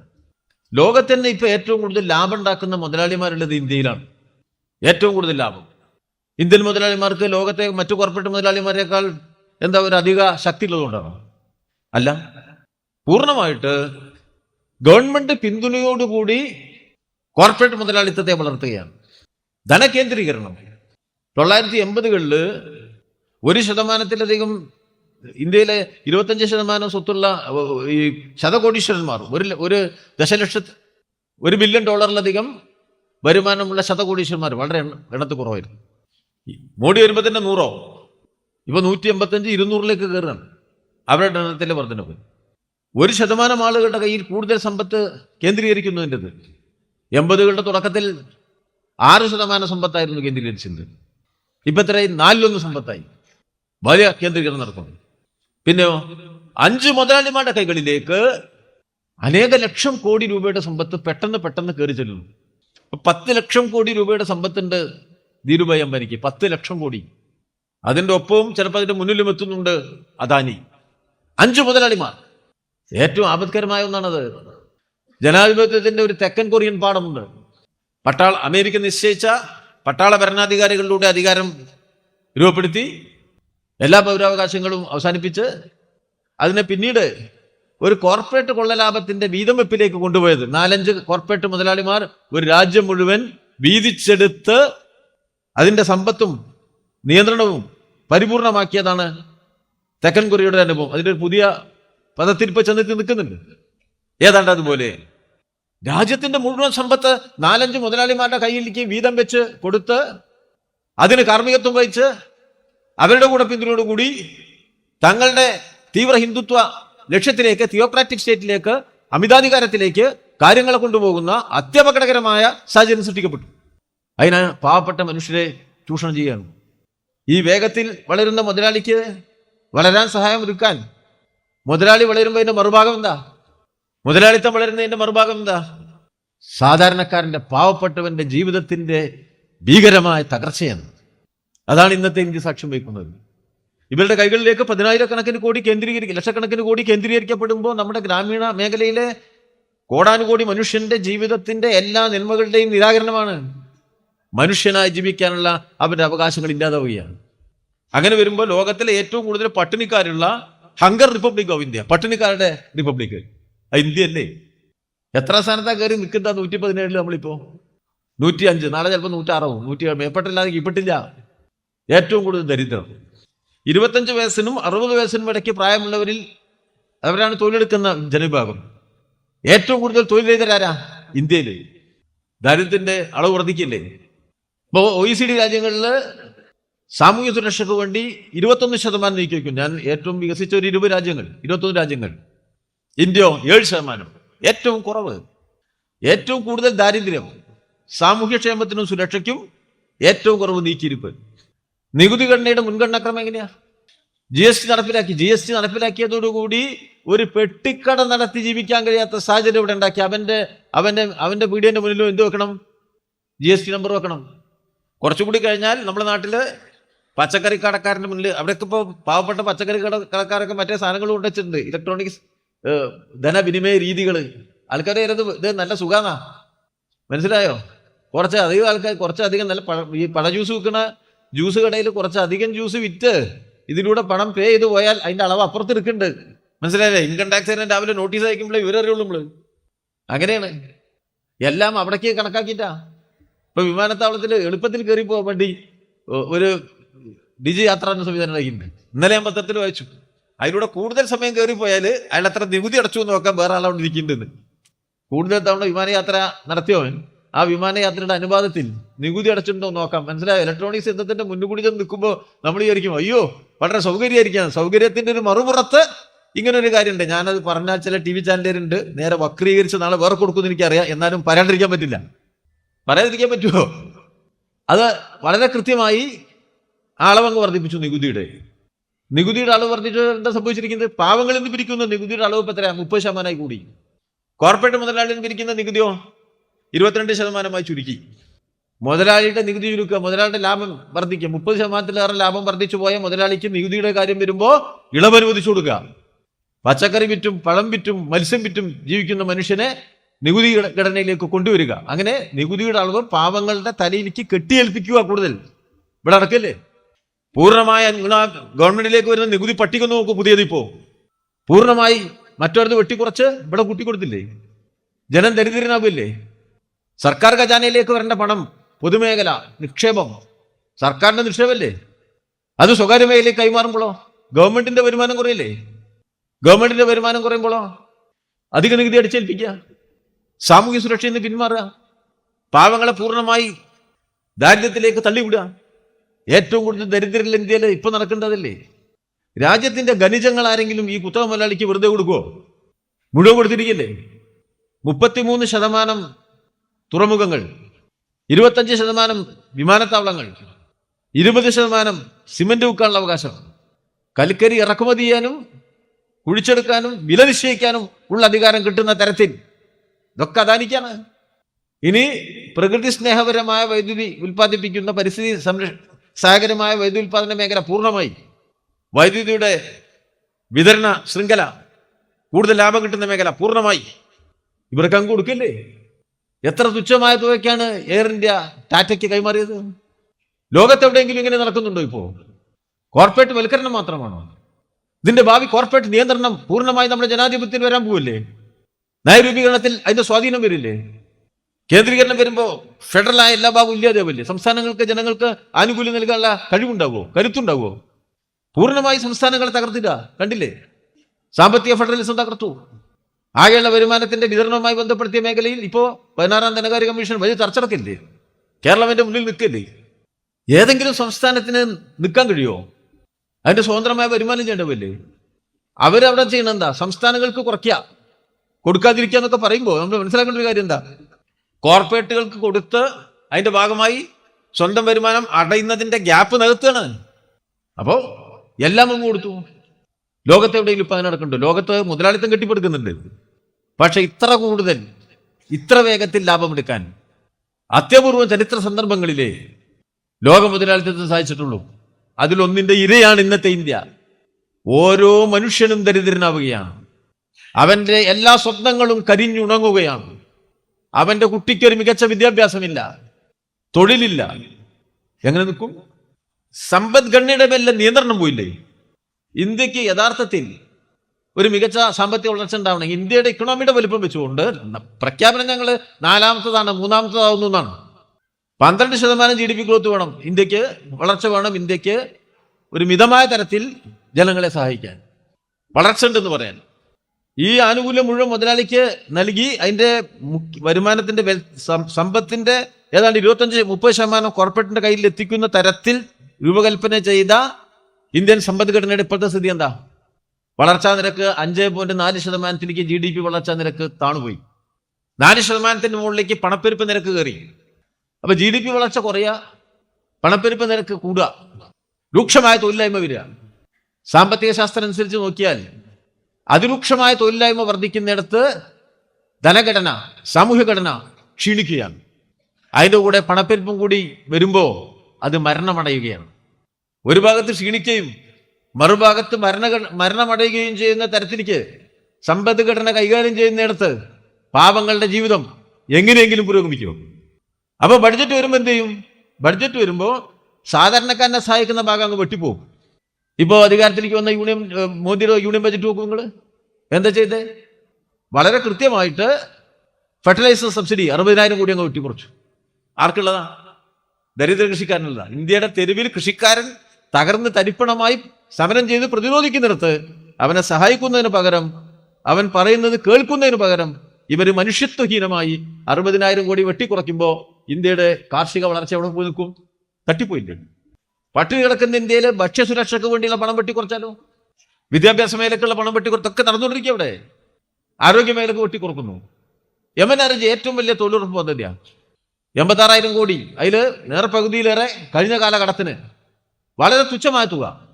ഏതാണ്ട് 4 കൊല്ലം മുമ്പുള്ളതിന്റെ 1/4 ഇപ്പോൾ MNRGക്ക് നീക്കി വെക്കുന്നത്. ദാരിദ്ര്യത്തിന്റെ അളവ്, ദാരിദ്ര്യവൽക്കരണത്തിന്റെ അളവ്, ജീവിത തകർച്ചയുടെ അളവ്. ഇപ്പോൾ ലാൻഡ് റിഫോംസ് ഉണ്ടോ? ഭൂപരിഷ്കരണം ഉണ്ടോ? അതോ ഭൂബാങ്കുകൾ ഉണ്ടാക്കി കോർപ്പറേറ്റുകൾക്ക് വേണ്ടി ഭൂമി പിടിച്ചു കൊടുക്കണോ? ഞാൻ ഇന്നലെ വരുമ്പോൾ എൻ്റെ കൂടെ യാത്ര ചെയ്ത ആൾ പറഞ്ഞു, ധാരാവി എന്നൊക്കെ, ധാരാവി പറയേണ്ട കാര്യം, സിനിമയിൽ പറഞ്ഞത് ധാരാവി എന്ന് കേട്ടിട്ടുണ്ടോ എന്ന് ചോദിച്ചിട്ടുണ്ട്. ആ ധാരാവിയിൽ ഇപ്പോൾ ഒരു പ്രവർത്തനം നടക്കുന്നുണ്ട്. വീടൊക്കെ മാറ്റിപ്പണിയാ. ആരാ? അദാനിയാ. അദാനിന്റെ എക്സിക്യൂട്ടീവ് എൻ്റെ കൂടെ വരുമ്പോൾ എന്നോട് പറഞ്ഞു അങ്ങനെ മാറ്റി കൊടുക്കണം. അപ്പം ഞാൻ ചോദിച്ചു, അദാനിക്ക് എന്താ ലാഭം? അദാനി അതിനകത്ത് ഉണ്ടാക്കാൻ പോകുന്ന ബിസിനസ് കോംപ്ലക്സുകളുണ്ട്, അതന്നെ ലാഭം. ഇപ്പൊ ദാരിദ്ര്യ നിർമ്മാർജ്ജനത്തിന് ആരെ വിളിച്ചോണ്ടിരുന്നത്? അദാനിന്റെ ഒരു മഹാമനസ്കതി. ഏറ്റവും പ്രൈം ലൊക്കേഷൻ ബോംബെയിലെ, അവിടെ ഉള്ള കെട്ടിടമൊക്കെ പൊളിച്ചു മാറ്റി പുതിയ ഉണ്ടാക്കുമ്പോൾ അതിന്റെ പകുതി പണം സർക്കാർ കൊടുക്കും, കുറച്ച് അദാനി കൊടുക്കും. അതിന്റെ ഭാഗമായി അദാനിക്ക് കിട്ടുന്നതോ അതിന്റെ എല്ലാ നല്ല ഭാഗവും അദാനിക്കാണ്. അതാണ് കോർപ്പറേറ്റുകൾക്ക് രാജ്യം വീതിച്ചു കൊടുക്കുമ്പോൾ ഉണ്ടാവുന്നത്. നടക്കുകയാണ് പൂർണ്ണമായിട്ട്. കോർപ്പറേറ്റ് പിന്തുണയിലാണ് ഇവർ ഇത് ചെയ്യുന്നത്. അവരുടെ ഹിന്ദുത്വ അജണ്ട റെസിപ്രോക്കലായി ഇപ്പുറത്തേക്ക് കോർപ്പറേറ്റിന്റെ ലാഭ താല്പര്യം, മറുഭാഗത്ത് അതിസാധാരണ മനുഷ്യന്റെ ജീവിതത്തിന്റെ പൂർണ്ണമായ തകർച്ച, പ്രതീക്ഷകളില്ലാത്ത, പ്രത്യാശകളില്ലാത്ത, ദാരിദ്ര്യത്തിൽ മാത്രം ജീവിക്കാൻ വിധിക്കപ്പെട്ട കോടിക്കണക്കിന് മനുഷ്യരെ സൃഷ്ടിക്കുക. അവിടെ അതിനെതിരായി വിരൽ ചൂണ്ടിയാൽ അമിതാധികാരത്തിന്റെ എല്ലാ കരുത്തും ഉപയോഗിക്കുക എന്നുള്ള നിലയിൽ ഇന്ത്യ തകർച്ചയിലേക്ക് നീങ്ങുന്നു എന്നുള്ളതാണ് ഇന്നത്തെ അവസ്ഥ. ഇതിനെ ചോദ്യം ചെയ്യാനാവോ എന്നുള്ളതാണ് ചോദ്യം. ചോദ്യം ചെയ്യാനുള്ള സാധ്യതയെയാണ് തീവ്ര വർഗീയവൽക്കരണം കൊണ്ടും ജാതിവൽക്കരണം കൊണ്ടും ഇവർ തകർക്കുന്നത്. ഏതൊരാൾക്കും സാമ്പത്തിക ശാസ്ത്രത്തെക്കുറിച്ചൊക്കെ മിതമായ ഒരു അറിവില്ലാതെ ഒരു രാജ്യഭരണം നടത്താൻ കഴിയും. ഈ നടപ്പിലാക്കുന്ന നയങ്ങൾ എവിടെ നിന്നാണ് കടമെടുക്കുന്നത്? ഇത് പൂർണ്ണമായി കടമെടുക്കുന്നത് ആഗോളവൽക്കരണത്തിന്റെ ലോക മുതലാളിത്ത ആശയങ്ങളിൽ നിന്നാണ്. അത് നടപ്പിലാക്കവിടെ, അതിന്റെ പ്രയോഗശാലയ്ക്ക് ഇന്ത്യയെ. അപ്പോ ജനവിരുദ്ധമായ ഒരു നയം, ഒരു പ്രത്യയശാസ്ത്രം, അതിന്റെ നടത്തിപ്പ്, മുതലാളിക്ക് കൊള്ളലാഭം, BJPക്ക് തീവ്ര ഹിന്ദുത്വം അങ്ങനെ പോകുന്നു. മറുഭാഗത്തോ ആ നയം ഇങ്ങനെ അതുപോലെ ഇങ്ങോട്ട് പറിച്ചു നടല്ലേ. എല്ലാ വിശദാംശങ്ങളിലേക്കും ഞാൻ പോകുന്നില്ല. ഇന്നത്തെ ലോകകർമ്മത്തിന്റെ പ്രത്യേകത എന്താ? ഒരു പ്രത്യയശാസ്ത്രം എന്നുള്ള നിലയിൽ, ഒരു സാമ്പത്തിക ആസൂത്രണ രീതി എന്നുള്ള നിലയിൽ മുതലാളിത്തത്തിന്റെ ഏറ്റവും വലിയ ഘടനാപരമായ പരാജയം നേരിടുന്ന ഒരു ചരിത്ര സന്ദർഭമാണിത്. സോവിയറ്റ് തകർച്ചയ്ക്ക് ശേഷം ഏകധ്രുവ ലോകമുണ്ടാക്കി നിയന്ത്രണരഹിതമായ ചൂഷണം അതിൻ്റെ എല്ലാ പൂർണ്ണതയിലും പ്രാവർത്തികമാക്കി മനുഷ്യാധ്വാനത്തിന്റെ നന്മകൾ മുഴുവൻ കോർപ്പറേറ്റ് മുതലാളിക്ക് സ്വന്തമാക്കാൻ കഴിയുന്ന തരത്തിൽ ലോകക്രമത്തിന്റെ പുനഃസംഘാടനമാണ് 1991 മുതൽ ആസൂത്രണം ചെയ്ത് പ്രാവർത്തികമാക്കിയത്. കമ്മ്യൂണിസ്റ്റുകളുടെ പ്രത്യേകത മുതലാളിത്തത്തിൽ സൂക്ഷ്മമായി നമ്മൾ പഠിച്ചിട്ടുണ്ടെന്നുള്ളതാണ്. മുതലാളിത്തത്തിനുള്ളതിൻ്റെ പൊതു കുഴപ്പം എന്ന മുതലാളിത്തത്തിന്റെ ഏറ്റവും സവിശേഷമായ ഭാഗത്തെ തിരിച്ചറിഞ്ഞതാണ് മാർക്സിസത്തിന്റെ പ്രത്യേകത. എന്താ സംഭവിച്ചത്? ഒന്നൊന്നായി സാമ്പത്തിക പൊതുകുഴപ്പങ്ങളിലേക്ക് മുതലാളിത്തം പോയി. എല്ലാ മുതലാളിത്ത രാജ്യങ്ങളിലും അത് ഒരുപോലെ പ്രതിഫലിച്ചു. വലിയ സാമ്പത്തിക തകർച്ച അനുഭവിക്കേണ്ടി വരാത്ത ഏത് രാജ്യമാണുള്ളത്? അധ്വാനിക്കുന്ന മനുഷ്യർക്കാണ് അതിന്റെ നഷ്ടമുണ്ടായത്. അവന്റെ വരുമാനവും ചെറിയ സമ്പാദ്യവുമാണ് ഇല്ലാതായി പോയത്. അവന്റെ വീടിന്റെ മൂല്യമാണ് ഇല്ലാതായത്, അവന്റെ ഭൂമിയുടെ മൂല്യമാണ് ഇല്ലാതായത്, അവന്റെ തൊഴിലിന്റെ മൂല്യമാണ് ഇല്ലാതായത്. അനുഭവിച്ചത് മുഴുവൻ പാവപ്പെട്ടവർ. എല്ലാ സാമൂഹ്യ സുരക്ഷയിൽ നിന്നും പിന്മാറാൻ ഭരണകൂടത്തിന് സാധിച്ചു. സോവിയറ്റ് യൂണിയൻ നിലനിന്നപ്പോൾ ലോകത്തെ സോഷ്യൽ ഡെമോക്രസി രൂപപ്പെടുത്തിയല്ലോ. എന്താ സോഷ്യൽ ഡെമോക്രസി? ഇത് സാമൂഹ്യ സുരക്ഷ ഉറപ്പായി കൊടുത്തു. തൊഴിലില്ലായ്മ വേതനം, തൊഴിൽ നഷ്ടപ്പെട്ടാൽ ആ സമയത്ത് ശമ്പളത്തിന്റെ നിശ്ചയ ശതമാനം, ഇൻഷുറൻസ് സംവിധാനങ്ങൾ, ആരോഗ്യ സംരക്ഷണം, വിദ്യാഭ്യാസ സുരക്ഷ, ഇതൊക്കെ ഉറപ്പായിരിക്കില്ലേ അന്നത്തെ സോഷ്യൽ ഡെമോക്രസി? ആ നിലയിൽ അത് രൂപപ്പെടുത്തിയല്ലോ. കമ്മ്യൂണിസം പെടാതിരിക്കാനാണ്. സോവിയറ്റ് യൂണിയൻ പോയപ്പോൾ സോഷ്യൽ ഡെമോക്രസി ഉണ്ട്. ഇപ്പോൾ സോഷ്യൽ ഡെമോക്രാറ്റിക് പാർട്ടികളുണ്ടോ? ആ സോഷ്യൽ ഡെമോക്രാറ്റിക് പാർട്ടികൾക്ക് സോഷ്യൽ ഡെമോക്രസി മുന്നിൽ വെച്ചിരുന്ന സാമൂഹ്യ സുരക്ഷയുടെ ഭാഗം വായിച്ചു കളഞ്ഞ രാഷ്ട്രീയ പാർട്ടികളായിട്ട് അത് പരിണാമം ചെയ്തു. അപ്പോൾ വലിയ തോതിൽ പാവങ്ങളുടെ അവകാശങ്ങളുടെ നിഷേധം നടന്നു. ഇങ്ങനെ നടന്നുകൊണ്ടിരിക്കുകയാണ്. അപ്പോൾ ഈ വിവിധ വികസിത മുതലാളിത്ത രാജ്യങ്ങളുടെ സമ്പദ്ഘടന വലിയ തകർച്ചയിലേക്ക് പോകുന്നു. ഇപ്പോൾ US തന്നെ 2.2% 2.7% GDP വളർച്ച, അതിൻ്റെ ഇടയിൽ തന്നെ വലിയ സാമ്പത്തിക തകർച്ചകൾ, കുഴപ്പങ്ങൾ അനുഭവിച്ചില്ലേ? അവിടുന്നല്ലേ തുടങ്ങിയത്? അവിടെയല്ലേ ബാങ്കുകളും ഇൻഷുറൻസ് കമ്പനികളും ആദ്യം തകർന്നു പോണത്, വലിയ പ്രതിസന്ധിയിലേക്ക് പോയത്. എല്ലാ വിശദാംശങ്ങളിലേക്ക് ഞാൻ പോകണ്ട. പക്ഷെ നോക്കൂ, ഇപ്പോൾ വല്ല പുരോഗതിയില്ല. യൂറോപ്പിലേക്ക് മുഴുവൻ നോക്കിയാൽ ഓരോ യൂറോപ്യൻ രാജ്യങ്ങളും അതിരൂക്ഷമായ പ്രശ്നങ്ങൾ നേരിടുക. രൂക്ഷമായ തൊഴിലില്ലായ്മ, സാമ്പത്തിക വളർച്ച മുരടിച്ചു നിൽക്കുന്നു. ബ്രിട്ടൻ എത്ര വലിയ തൊഴിലില്ലായ്മ! ശമ്പളം കൊടുക്കാൻ കഴിയുന്നുണ്ടോ? ശമ്പള വർധന ആവശ്യപ്പെട്ടവർക്ക് 10 കൊല്ലം ഉള്ളത്, 12 കൊല്ലം ഉള്ളത് ആ ജീവിത നിലവാര സൂചികയ്ക്കനുസരിച്ച് തരാം എന്നാണ് പറയുന്നത്. അവർ കൂട്ടിവെക്കുന്നുണ്ട് ആൾക്കാർ. വർധനമൊന്നും ഇന്നത്തെ ജീവിതമായിട്ട് ബന്ധപ്പെട്ടതല്ല. ഒരു 10 കൊല്ലം മുമ്പുള്ള ശമ്പളത്തിന്റെ തുല്യമായ ശമ്പളമാണ് ഇപ്പോൾ തൊഴിലാളിക്ക് കിട്ടുന്നതെന്ന് പറഞ്ഞാൽ അതിൻ്റെ ഇടയിൽ വന്ന വിലക്കയറ്റം, അതിൻ്റെ ഇടയിൽ ഉണ്ടായ മറ്റ് പ്രയാസം, ഇതൊക്കെ എങ്ങനെ തൊഴിലാളി അഭിമുഖീകരിക്കാം? ഇതാണ് യൂറോപ്പിലെ പൊതുസ്ഥിതി. ഇതാണ് ഇംഗ്ലണ്ടില്, ഇതാണ് ഫ്രാൻസില്, ഇതാണ് ജർമ്മനിയില്. വികസിത മുതലാളിത്ത രാജ്യങ്ങൾ മുഴുവൻ ഈ പ്രതിസന്ധിയിലാണ് മുതലാളിത്തം. വലിയ തൊഴിലില്ലായ്മയാണ്, വലിയ സാമ്പത്തിക കുഴപ്പങ്ങളാണ്. തൊഴിലില്ലായ്മയും പണപ്പെരുപ്പവും സാമ്പത്തിക കുഴപ്പങ്ങളും ദാരിദ്ര്യവൽക്കരണവും നടക്കുകയാണ്. മുതലാളിമാർക്ക് ബുദ്ധിമുട്ടായിട്ടില്ല, കോർപ്പറേറ്റിന് ബുദ്ധിമുട്ടുണ്ടായിട്ടില്ല. കോർപ്പറേറ്റുകളെ സഹായിക്കാൻ സ്റ്റിമുലസ് പാക്കേജുകൾ വെച്ചു കൊടുത്തു, ഉത്തേജകം, ഗവൺമെന്റിന്റെ സഹായം.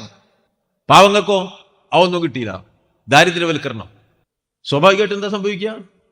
വലിയ പ്രതിഷേധങ്ങൾ ഒരു ഭാഗത്തുണ്ടാവും, വേറൊരു ഭാഗത്തോ ഇതിനെയും വലതുപക്ഷം ഉപയോഗിക്കും. അതാണ് ഇന്നത്തെ ലോകഘടനയുടെ ഒരു പ്രത്യേകത. രാഷ്ട്രീയ വലതുപക്ഷം സോഷ്യൽ ഡെമോക്രസിയുടെ ആശയപാപ്പരത്വവും ഈ സാമ്പത്തിക തകർച്ചയും ഉപയോഗപ്പെടുത്തിക്കൊണ്ട് വലിയ തോതിലുള്ള വലതുപക്ഷ ആശയപ്രചരണം നടത്തുന്നു. ലോകത്തിന്റെ വികസിത രാജ്യങ്ങളിൽ വലതുപക്ഷ ഗവൺമെന്റുകൾ ഉണ്ടാവുന്നു. ഇപ്പൊ ട്രംപ് ഏറ്റവും തീവ്ര വലതുപക്ഷക്കാരനായ ഭരണാധികാരി ഇപ്പൊ അമേരിക്കയിൽ ജയിച്ചു. വംശീയതയാണ്, ഇസ്ലാമോഫോബിയാണ്, കുടിയേറ്റ വിരുദ്ധതയാണ് പ്രചരിപ്പിക്കുന്നത്. ഇപ്പൊ ലോകത്തെ എല്ലാ നികുതി ഒരുപോലെ ആക്കണം എന്ന് പറയുന്ന സാമ്രാജ്യത്വത്തിന്റെ കേന്ദ്രമായ അമേരിക്കയിൽ ഇപ്പൊ അധികാരത്തിലേക്ക് വന്ന പ്രസിഡന്റ് പറയുന്നത് അമേരിക്കൻ ഉൽപ്പന്നങ്ങൾക്ക് 1ാം സ്ഥാനം, പുറത്തുനിന്നുള്ള സ്ഥാനത്തിന് നികുതി, അതിൽ തന്നെ കൂടുതൽ നികുതി ചൈനയ്ക്ക്, പിന്നത്തെ നികുതി ഇന്ത്യക്ക്, പിന്നത്തെ നികുതി യൂറോപ്യൻ യൂണിയന്, നികുതി ഘടന ടാരിഫ് വർദ്ധിപ്പിക്കുമെന്നുള്ള പേടിപ്പിക്കൽ. അങ്ങനെയല്ലേ? എന്തൊരു കുഴപ്പമാണ് ലോക മുതലാളിത്തത്തിൽ സംഭവിച്ചിരിക്കുന്നത്. അതാ ഞാൻ നേരത്തെ പറഞ്ഞത്. ഒരു ഘടനാപരമായ തകർച്ച മുതലാളിത്തത്തിൽ സംഭവിക്കുകയാണ്. ഓരോ ലോകരാജ്യത്തും നമുക്കത് കാണാൻ കഴിയും. പക്ഷേ അതിനകത്ത് നിന്ന് വലതുപക്ഷ മൂല്യബോധം ശക്തിപ്പെട്ടു വരുന്നു. ആളുകൾക്ക് എന്താണ് തങ്ങളുടെ യഥാർത്ഥ പ്രശ്നം എന്ന് തിരിച്ചറിയാൻ കഴിയാത്ത രൂപത്തിൽ കാര്യങ്ങളെ മറ്റൊരു തരത്തിലേക്ക് വഴിതിരിപ്പിച്ചു വിട്ട് വലതുപക്ഷ പാർട്ടികൾ അധികാരം പിടിക്കപ്പെട്ട ട്രംപ് ജയിച്ചു. ഇറ്റലിയിലെ ഭരണാധികാരി മെലോണി വലിയ വലതുപക്ഷക്കാരിയാണ്. യൂറോപ്യൻ പാർലമെന്റിലേക്കുള്ള തെരഞ്ഞെടുപ്പിൽ വലതുപക്ഷ വിജയം കാണാൻ കഴിയും.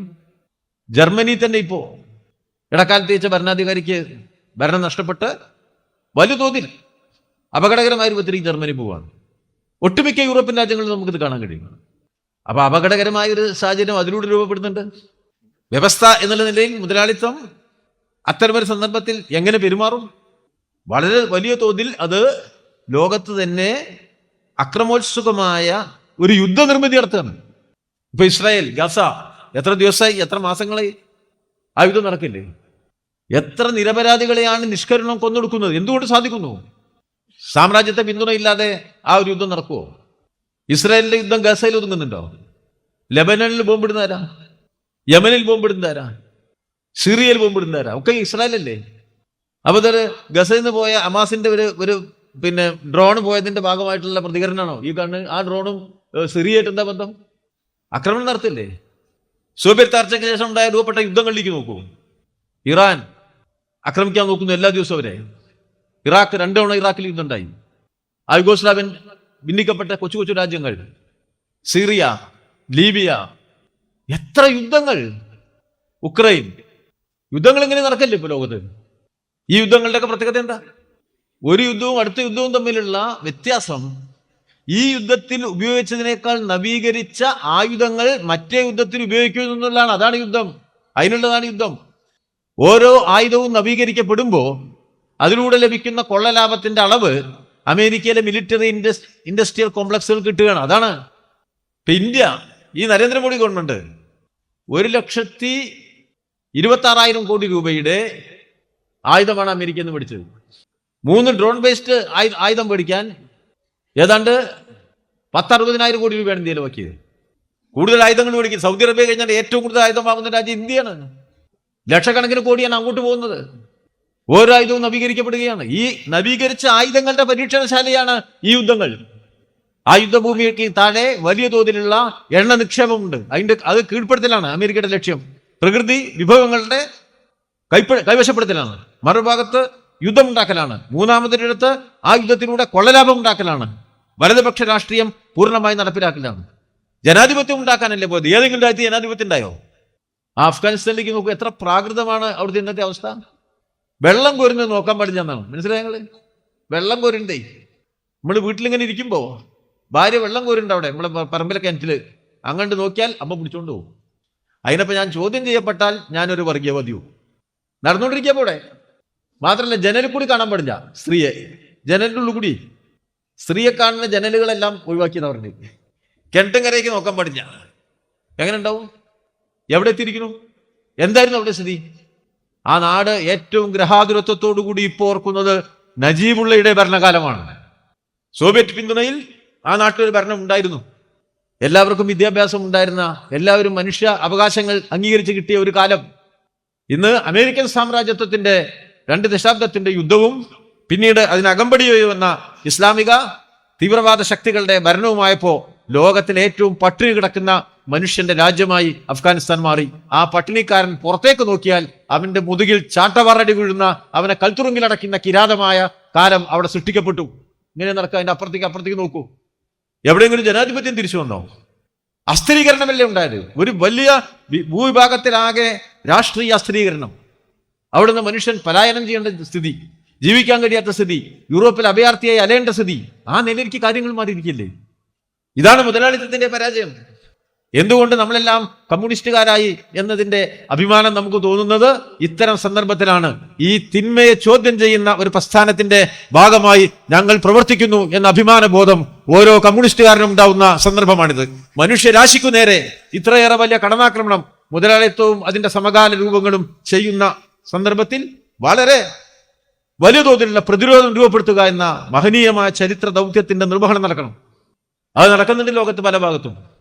അതിന്റെ പ്രതിരോധ രൂപങ്ങൾ വലിയ പ്രക്ഷോഭ സമരങ്ങളായിട്ട് പല ലോകരാജ്യങ്ങളിലും നമുക്ക് കാണാൻ കഴിയും. ഞാൻ എല്ലാ വിശദാംശങ്ങളിലേക്കും പോകുന്നില്ല. സമരമില്ലാത്ത നാടില്ല. ഇപ്പൊ നമ്മളിവിടെ ഒരു സമരം നടത്തിയാൽ അത് സഹിക്കാൻ വയ്യാത്ത കുറെ ആൾക്കാർ ഇവിടെ ഉണ്ട്. സഹിച്ചൂടാ, അയ്യോ സമരോ പ്രകടനോ, പ്രകടനം നടത്താം, റോട്ടിൽ കൂടി നടത്തണ്ട, മലയിൽ കൂടി നടത്താം. എന്നാണ് മലയിൽ പോയിട്ട് ആരെങ്കിലും പോകണം നടത്തുള്ളൂ. പാർലമെന്റിലേക്ക് പോകാൻ വയ്യ, കാരണം ഇതൊക്കെ കോടീശ്വരന്മാർ കൈവശപ്പെടുത്തി. ഇന്ത്യൻ പാർലമെന്റൊക്കെ കോടീശ്വരന്മാർക്കുള്ളതാണ്. അപ്പൊ നമുക്ക് റോട്ടിലൊരു പ്രകടനമെങ്കിലും നടത്തണം എന്ന് നമ്മൾ പറഞ്ഞാൽ പറഞ്ഞവരെ പിടിക്കും വരും. ഈ തെരുവെങ്കിലും വിട്ടു തരൂ എന്നാണ് നമ്മൾ പറയുന്നത്. ഞങ്ങൾക്ക് സമരം ചെയ്യാൻ ഈ തെരുവ്, അതിന് കാശ് കൊടുക്കണ്ടല്ലോ. ലോകത്ത് മുഴുവൻ ശക്തമായ പ്രക്ഷോഭങ്ങളുണ്ട്. അമേരിക്കയിലില്ലേ? അമേരിക്കക്കകത്ത് ഇത്രയേറെ പ്രക്ഷോഭങ്ങൾ വന്നൊരു കാലം ഉണ്ടായിട്ടുണ്ടോ? തൊഴിലാളി പ്രക്ഷോഭങ്ങളാ. ഇംഗ്ലണ്ടിലോ റെയിൽവേ തൊഴിലാളി, മറ്റേ നഴ്സുമാര്, അങ്ങനെ കണ്ടുള്ളത്. യൂറോപ്പിലെ എല്ലാ രാജ്യങ്ങളിലും വലിയ പ്രക്ഷോഭ സമരങ്ങളാണ്. ആ പ്രക്ഷോഭ സമരങ്ങളുടെ കരുത്തിലാണ് ഫ്രാൻസില് തെരഞ്ഞെടുപ്പ് തൊട്ടുമ്പ് വലതുപക്ഷം ജയിക്കുന്നു, ലീ പെന്നിന്റെ പാർട്ടി യൂറോപ്യൻ പാർലമെന്റിലേക്ക്. അത് കഴിഞ്ഞ് തെരഞ്ഞെടുപ്പ് നടക്കുന്നു. 5-4% ജനങ്ങളുടെ പിന്തുണയുള്ള കമ്മ്യൂണിസ്റ്റ് പാർട്ടി, ഇടതുപക്ഷം. ജനം മുന്നിലേക്ക് വന്നപ്പോൾ 20% ജനങ്ങൾ വോട്ട് കിട്ടിയില്ലേ? ഒന്നാമത്തെ പാർട്ടിയായില്ലേ? 4 പ്രധാനമന്ത്രിമാരിപ്പോ വെച്ചിരിക്കുക, ഭൂരിപക്ഷം ഇല്ലാത്തവരെ. അവിടുത്തെ പ്രസിഡന്റ് ഏറ്റവും വലിയ ഒറ്റക്കക്ഷി കമ്മ്യൂണിസ്റ്റുകാരാ, ഇടതുപക്ഷക്കാരാ. വിളിച്ചിട്ടില്ല, അത് വേറെ. ജനങ്ങൾ വരില്ലേ? പ്രക്ഷോഭ സമരങ്ങൾ ശക്തിപ്പെടും എല്ലായിടത്തും. ലോകത്തിന്റെ ഈ ലോക ചിത്രം നോക്കിയാൽ വലിയ തോതിലുള്ള പ്രക്ഷോഭ സമരങ്ങളെ നമുക്ക് കാണാൻ കഴിയും. കീഴടങ്ങേണ്ടതല്ല. കുറെ ഭൂപ്രദേശങ്ങളിൽ സാമ്രാജ്യത്തെ വിരുദ്ധമായ സർക്കാരുകൾ തെരഞ്ഞെടുപ്പ് ജയിക്കുന്നു കാണാൻ കഴിയും. ലാറ്റിൻ അമേരിക്കയിൽ നോക്കിയാൽ 2-3 രാജ്യങ്ങളിൽ മാത്രമാണ് പ്രോ അമേരിക്കൻ ഗവൺമെന്റുകളുണ്ട്. അർജന്റീന, പെറു, പരഗ്വ, 2-3 രാജ്യങ്ങൾ. ബാക്കിയൊക്കെ പൂർണ്ണമായി അമേരിക്കൻ അനുകൂല രാജ്യങ്ങളില്ല. പൂർണ്ണമായി ഇടതുപക്ഷം എന്ന് ഞാൻ പറയില്ല, പക്ഷെ അമേരിക്കൻ അനുകൂല രാജ്യങ്ങളില്ല. കുറെ ഇടതുപക്ഷ രാജ്യങ്ങളുണ്ട്. വളരെ ക്യൂബ മാത്രമേ ഉണ്ടായിരുന്നുള്ളൂ. ചെറുത്തുനിൽപ്പുണ്ട്. ചൈനയെ തകർക്കാൻ എന്തെല്ലാം പരിശ്രമം നടന്നു, എന്തെല്ലാം പരിശ്രമമാണ് ഇപ്പോൾ നടക്കുന്നത്. അമേരിക്ക അതിന്റെ എല്ലാ കരുത്തും ഉപയോഗിക്കുന്നുണ്ട്. ആ ഉക്രൈൻ യുദ്ധത്തിന്റെ രൂപഘടനയിലേക്ക് നോക്കിയാൽ അത് കേവലം ഉക്രൈനെ ലക്ഷ്യമാക്കിയതല്ല, റഷ്യയെ ലക്ഷ്യമാക്കിയതല്ല. റഷ്യക്ക് അപ്പുറത്തൊരു ചൈന ഉണ്ടെന്ന് കൂടി ലക്ഷ്യമാക്കിയതാണ്. നമുക്കത് കാണാൻ കഴിയും. പക്ഷേ ചൈനീസ് സമ്പദ്ഘടന ലോകത്തിലെ മികച്ച സമ്പദ്ഘടനകളൊന്നല്ലേ? ഇന്ത്യക്കും ചൈനയ്ക്കും ഒരേ സമയത്താണ് സ്വാതന്ത്ര്യം കിട്ടിയത്. നമ്മുടെ ജീവിത വളർച്ച അന്നത്തേതിനേക്കാൾ 7 ഇരട്ടിയാണ്. ചൈനയുടേതോ 40 ഇരട്ടിയാണ്. ദാരിദ്ര്യ നിർമ്മാർജ്ജനത്തിൽ ചൈനയോട് മുന്നേറിയ ഏതെങ്കിലും രാജ്യമുണ്ടോ? കച്ചവടവും വ്യവസായവും ആ മേഖലയിലേക്ക് നോക്കൂ നിങ്ങൾ. ചൈന ലോകം മുഴുവൻ പിടിച്ച് ഇങ്ങനെ കയറി നിൽക്കല്ലേ? അവരുടെ പ്രത്യേക സാമ്പത്തിക ആസൂത്രണ രീതി വഴി വിവിധ രാജ്യങ്ങളിലെ അടിസ്ഥാന സൗകര്യ വിപുലീകരണത്തിൽ സഹായം നൽകിക്കൊണ്ട് മെക്സിക്കോ വരെ ചൈനയിൽ നിൽക്കുകയാണ്. ഇപ്പുറത്ത് അമേരിക്ക ചൈനയെ തകർക്കാൻ വിവിധങ്ങളായ കൂട്ടുകെട്ടുകൾ ഉണ്ടാക്കുന്നു. ആ കൂട്ടുകെട്ടുകൾ ഇന്ത്യയെ കൂടി പെടുത്തിയിട്ടുണ്ട്. കോതല് ആ ദക്ഷിണ ചൈന സമുദ്ര പ്രദേശം മുഴുവൻ വലിയ തോതിൽ ആസൂത്രിതമായി യുദ്ധ കാലാവസ്ഥ സൃഷ്ടിക്കാൻ സാമ്രാജ്യത്വം പരിശ്രമിക്കുന്നുണ്ട് എല്ലാ തലത്തിലും. പക്ഷേ ചൈന പിടിച്ചു നിൽക്കുന്നു, സാമ്പത്തികമായി വളരുന്നു. ഞാനീ പറഞ്ഞ ജീവിത പ്രയാസങ്ങൾ, അതിദരിദ്ര ജനവിഭാഗങ്ങൾ വലിയ തോതിൽ അനുഭവിക്കുന്ന ഒരു ലോക സാമ്പത്തിക പ്രതിസന്ധിയുടെ മുന്നിൽ ഉത്തേജക പാക്കേജ് പ്രഖ്യാപിച്ചു ചൈന. വലിയൊരു ഉത്തേജക പാക്കേജ് 2 മാസം മുമ്പ്. സാധാരണക്കാരിലേക്ക് പണം എത്തിക്കാണ്, സമ്പദ്ഘടനയുടെ ചലന വേഗതയ്ക്ക് വേണ്ടിയാണ്. മാതൃകാപരമായ ഒരു പ്രവർത്തനമായിരുന്നു. വിയറ്റ്നാം, അതിന്റെ വളർച്ചയുടെ ഒരു പട്ടികയുണ്ട്. പ്രതിശീർഷ വരുമാനം $4,000 $16,000, 4 ഇരട്ടിയായിട്ട് പ്രതിശീർഷ വരുമാനം വർദ്ധിച്ചു. നമ്മുടെ വടക്കൻ കൊറിയ ദരിദ്രമായി കിടന്ന രാജ്യ, സാമ്പത്തികമായിട്ട് ചെറിയ മുന്നേറ്റം രേഖപ്പെടുത്തുന്നു. പിടിച്ചു നിൽക്കുക. ക്യൂബ മാത്രമാണ് കുറച്ച് പ്രയാസിച്ചെന്നെത്തിയിരിക്കുന്നത്. കോവിഡിന് ശേഷമുള്ള ചില പ്രത്യേക സാഹചര്യം, ട്രംപ് വന്നത്, എല്ലാം കൂടെ ചേർന്നു വലിയ ഉപരോധം. അതുകൊണ്ട് അപ്പോൾ ലോകത്ത് പുരോഗമന ചേരി ഈ വലതുപക്ഷവൽക്കരണത്തിന്റെ കാലത്ത് ഒരു പ്രതിസന്ധിക്ക് മുതലാളിത്തം പരിഹാരം ചെയ്യാൻ മുതലാളിത്തത്തിന് കഴിയാത്തിടത്ത് ആശയപരമായി അവരുണ്ടാക്കുന്ന മേധാവിത്വത്തിന്റെ കരുത്തിൽ അമിതാധികാര ഗവൺമെന്റുകളെ സ്ഥാപിച്ച് വിവിധ ലോക സാമ്പത്തിക ഏജൻസികൾ ഉപയോഗിച്ച് പ്രതിസന്ധിയുടെ ഭാരം പാവങ്ങളുടെ മേലയിൽ ലോകത്താകെ അടിച്ചേൽപ്പിച്ചു പോകുമ്പോൾ പ്രതിരോധത്തിന്റെ ശബ്ദമുണ്ട്.